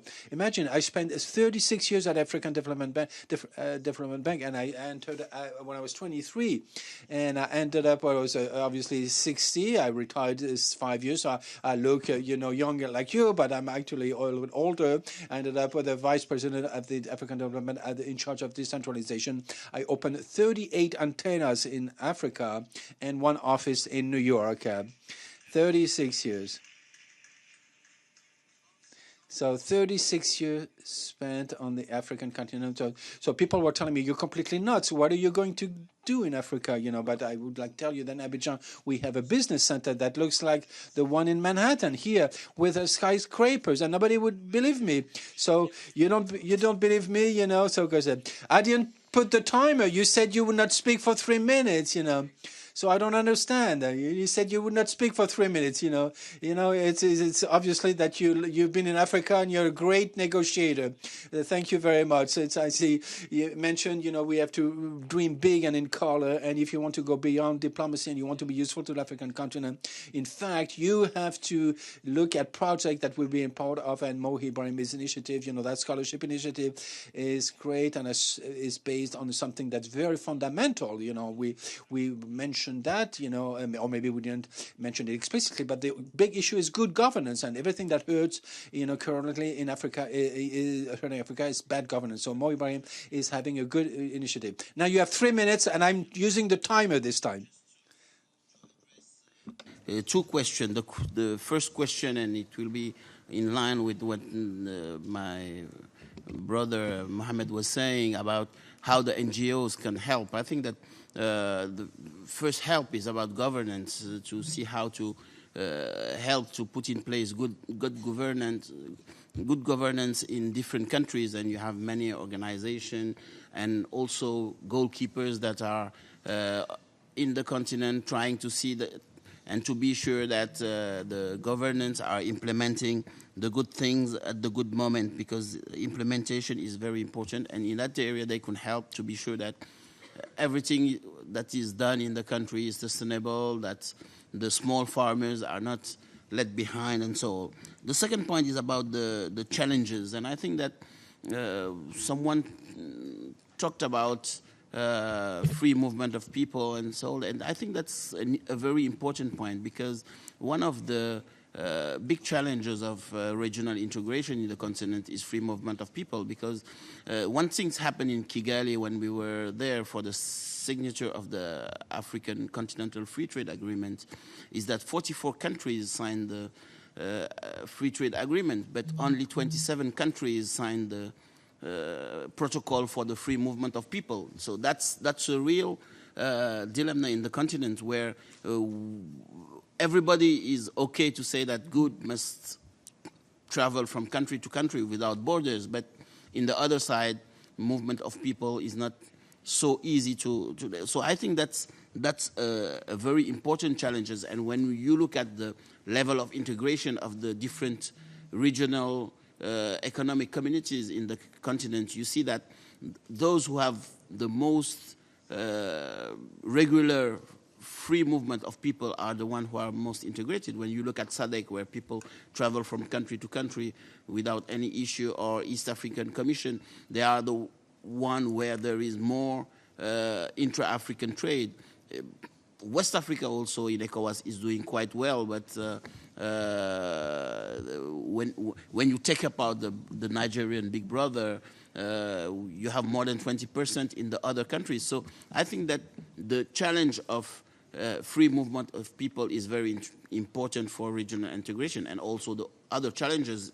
One of the big challenge is that when you look at all the doing business or investing presented by countries, everybody wants to be the hub for the continent or for the region. We cannot have all countries trying to be the hub. We cannot have in the same region Senegal being the hub, Cote d'Ivoire being the hub, and in other region Rwanda trying to be the hub, and Kenya also the hub. So we need really to have more and more regional economic policies that take into account the strengths and the weaknesses of each country, to be sure that each country will address the areas where they have enough strengths.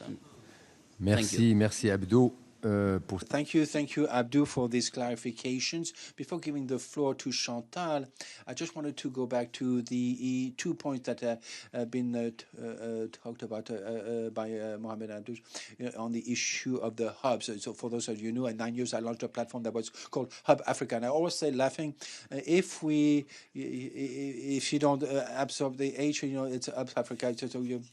So what we hope right now in Africa is that we would like to launch an Erasmus of Africa, because Las Vegas, or where Africa will be supported by all the young people that are in this auditorium here, and we would be delighted to know that thanks to you, this trip here, that your next, a study trip, throughout will be on the African continent, because you can't leave, Africa by proxy. So last word, Chantal, I would like to go back to the issue, that we published a report on migration in Africa by the QSET, and it shows that workers' migration in Africa, depending on the level of skills, you have a low level, a medium level, and high level of skills, contribute to the economic development of Africa. But it would contribute even more if there was a better match between the countries and the supply and the demand, between the various level of skills among the migrants. Anyway, now my answers, I go back to what was said earlier, the issue of peace, and how can we have peace and trade at the same time? I see it, the other way around. The Secretary General of the UN says that the best way to avoid any conflict is to have economic development. So economic development is the best prevention policy. At the same time, we all say that the countries that have good trade among themselves are not fighting one another. When there's commerce between countries, they don't go to war. But I would flip the answer that you asked, in the sense. Secondly, all your concern about the small and medium-sized company and the small countries. Knu said that UNCTAD, is working currently with our corporate on an entire new generation of a free trade agreement and investment that take into account the new SDGs. In other words, a free trade agreement and investments, have no value in themselves.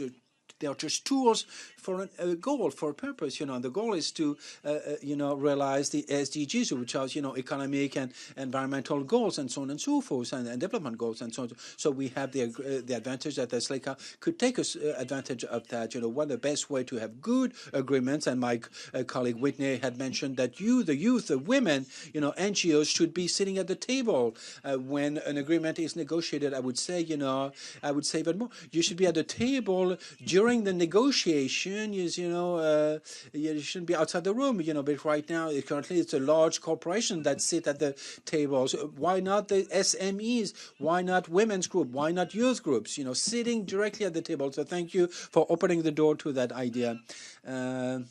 And we count on UNCTAD to make that dream a reality. It's easy to dream, We want you to go further. You can count on us. Now, we're also working currently on reforming the sustainable financing. The issue that we have right now is that the entire funding system, the scholarships, and everything, this whole system is not aligned on the SDGs or on development policies at all. They look, for short-term benefits, and we must to make sure that the entire financial system is aligned on a long-term and sustainable foundation, meaning, investing in infrastructure and so on and so forth. Parce que mon grand patron, il est africain, et il dit que lorsque les éléphants se battent, c'est l'herbe qui souffre. Alors, si les grandes puissances se battent à travers les accords commerciaux, ce sont les petits pays qui en souffrent le plus. Merci. Merci Chantal. Avant de donner le mot de la fin à nos deux co-organisateurs, je vous rejoindrai avec un autre. Mandela says, if you want to go fast, go alone. If you want to go slowly, we can go together in an efficient way. I will give the word to some two organizers that have allowed us to be here and to work together in this meeting. I'll give them the floor in conclusion. Mr. Abderrahmane, Mr. Brahim. Thank you, Mr. Zakaria. Outcome of this conference, where we had the chance to have many ideas and hints. I can see the growing sentiment of an Africa trying to affirm and working with determination in affirming itself. It's my belief, and I think that we have many reasons to say this conference is a milestone in bringing civil society to provide its contribution to the realization of the Africa we want. I am delighted and impressed by all the interesting comments and also how the youth are also engaged in these high-level panels. So I only want to end with let's have Africa shine. Let's have Africa and Africans build the future they want. Thank you.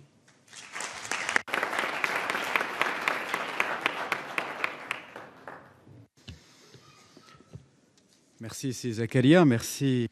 Thank you, Mr. Zakaria. Thank you, Dr. Abderrahmane, my dear friends. We have a few minutes to leave the room, so very quickly, I would like to say that this has been my honor to have organized this conference at the United Nations headquarters 2 years after the return of Morocco to the African Union. I think this is a strong signal.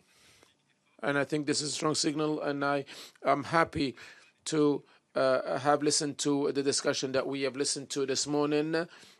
And of course, I'd like to thank all of the participants who have given us the honor and the privilege to participate in our debate. And I would like to thank all of the speakers that have underlined and highlighted the role and the leadership of Morocco, especially since it came back to the African Union, as well as the role of Morocco as a leader on several continental levels that are important and held dear by Africans, the Africans that we are.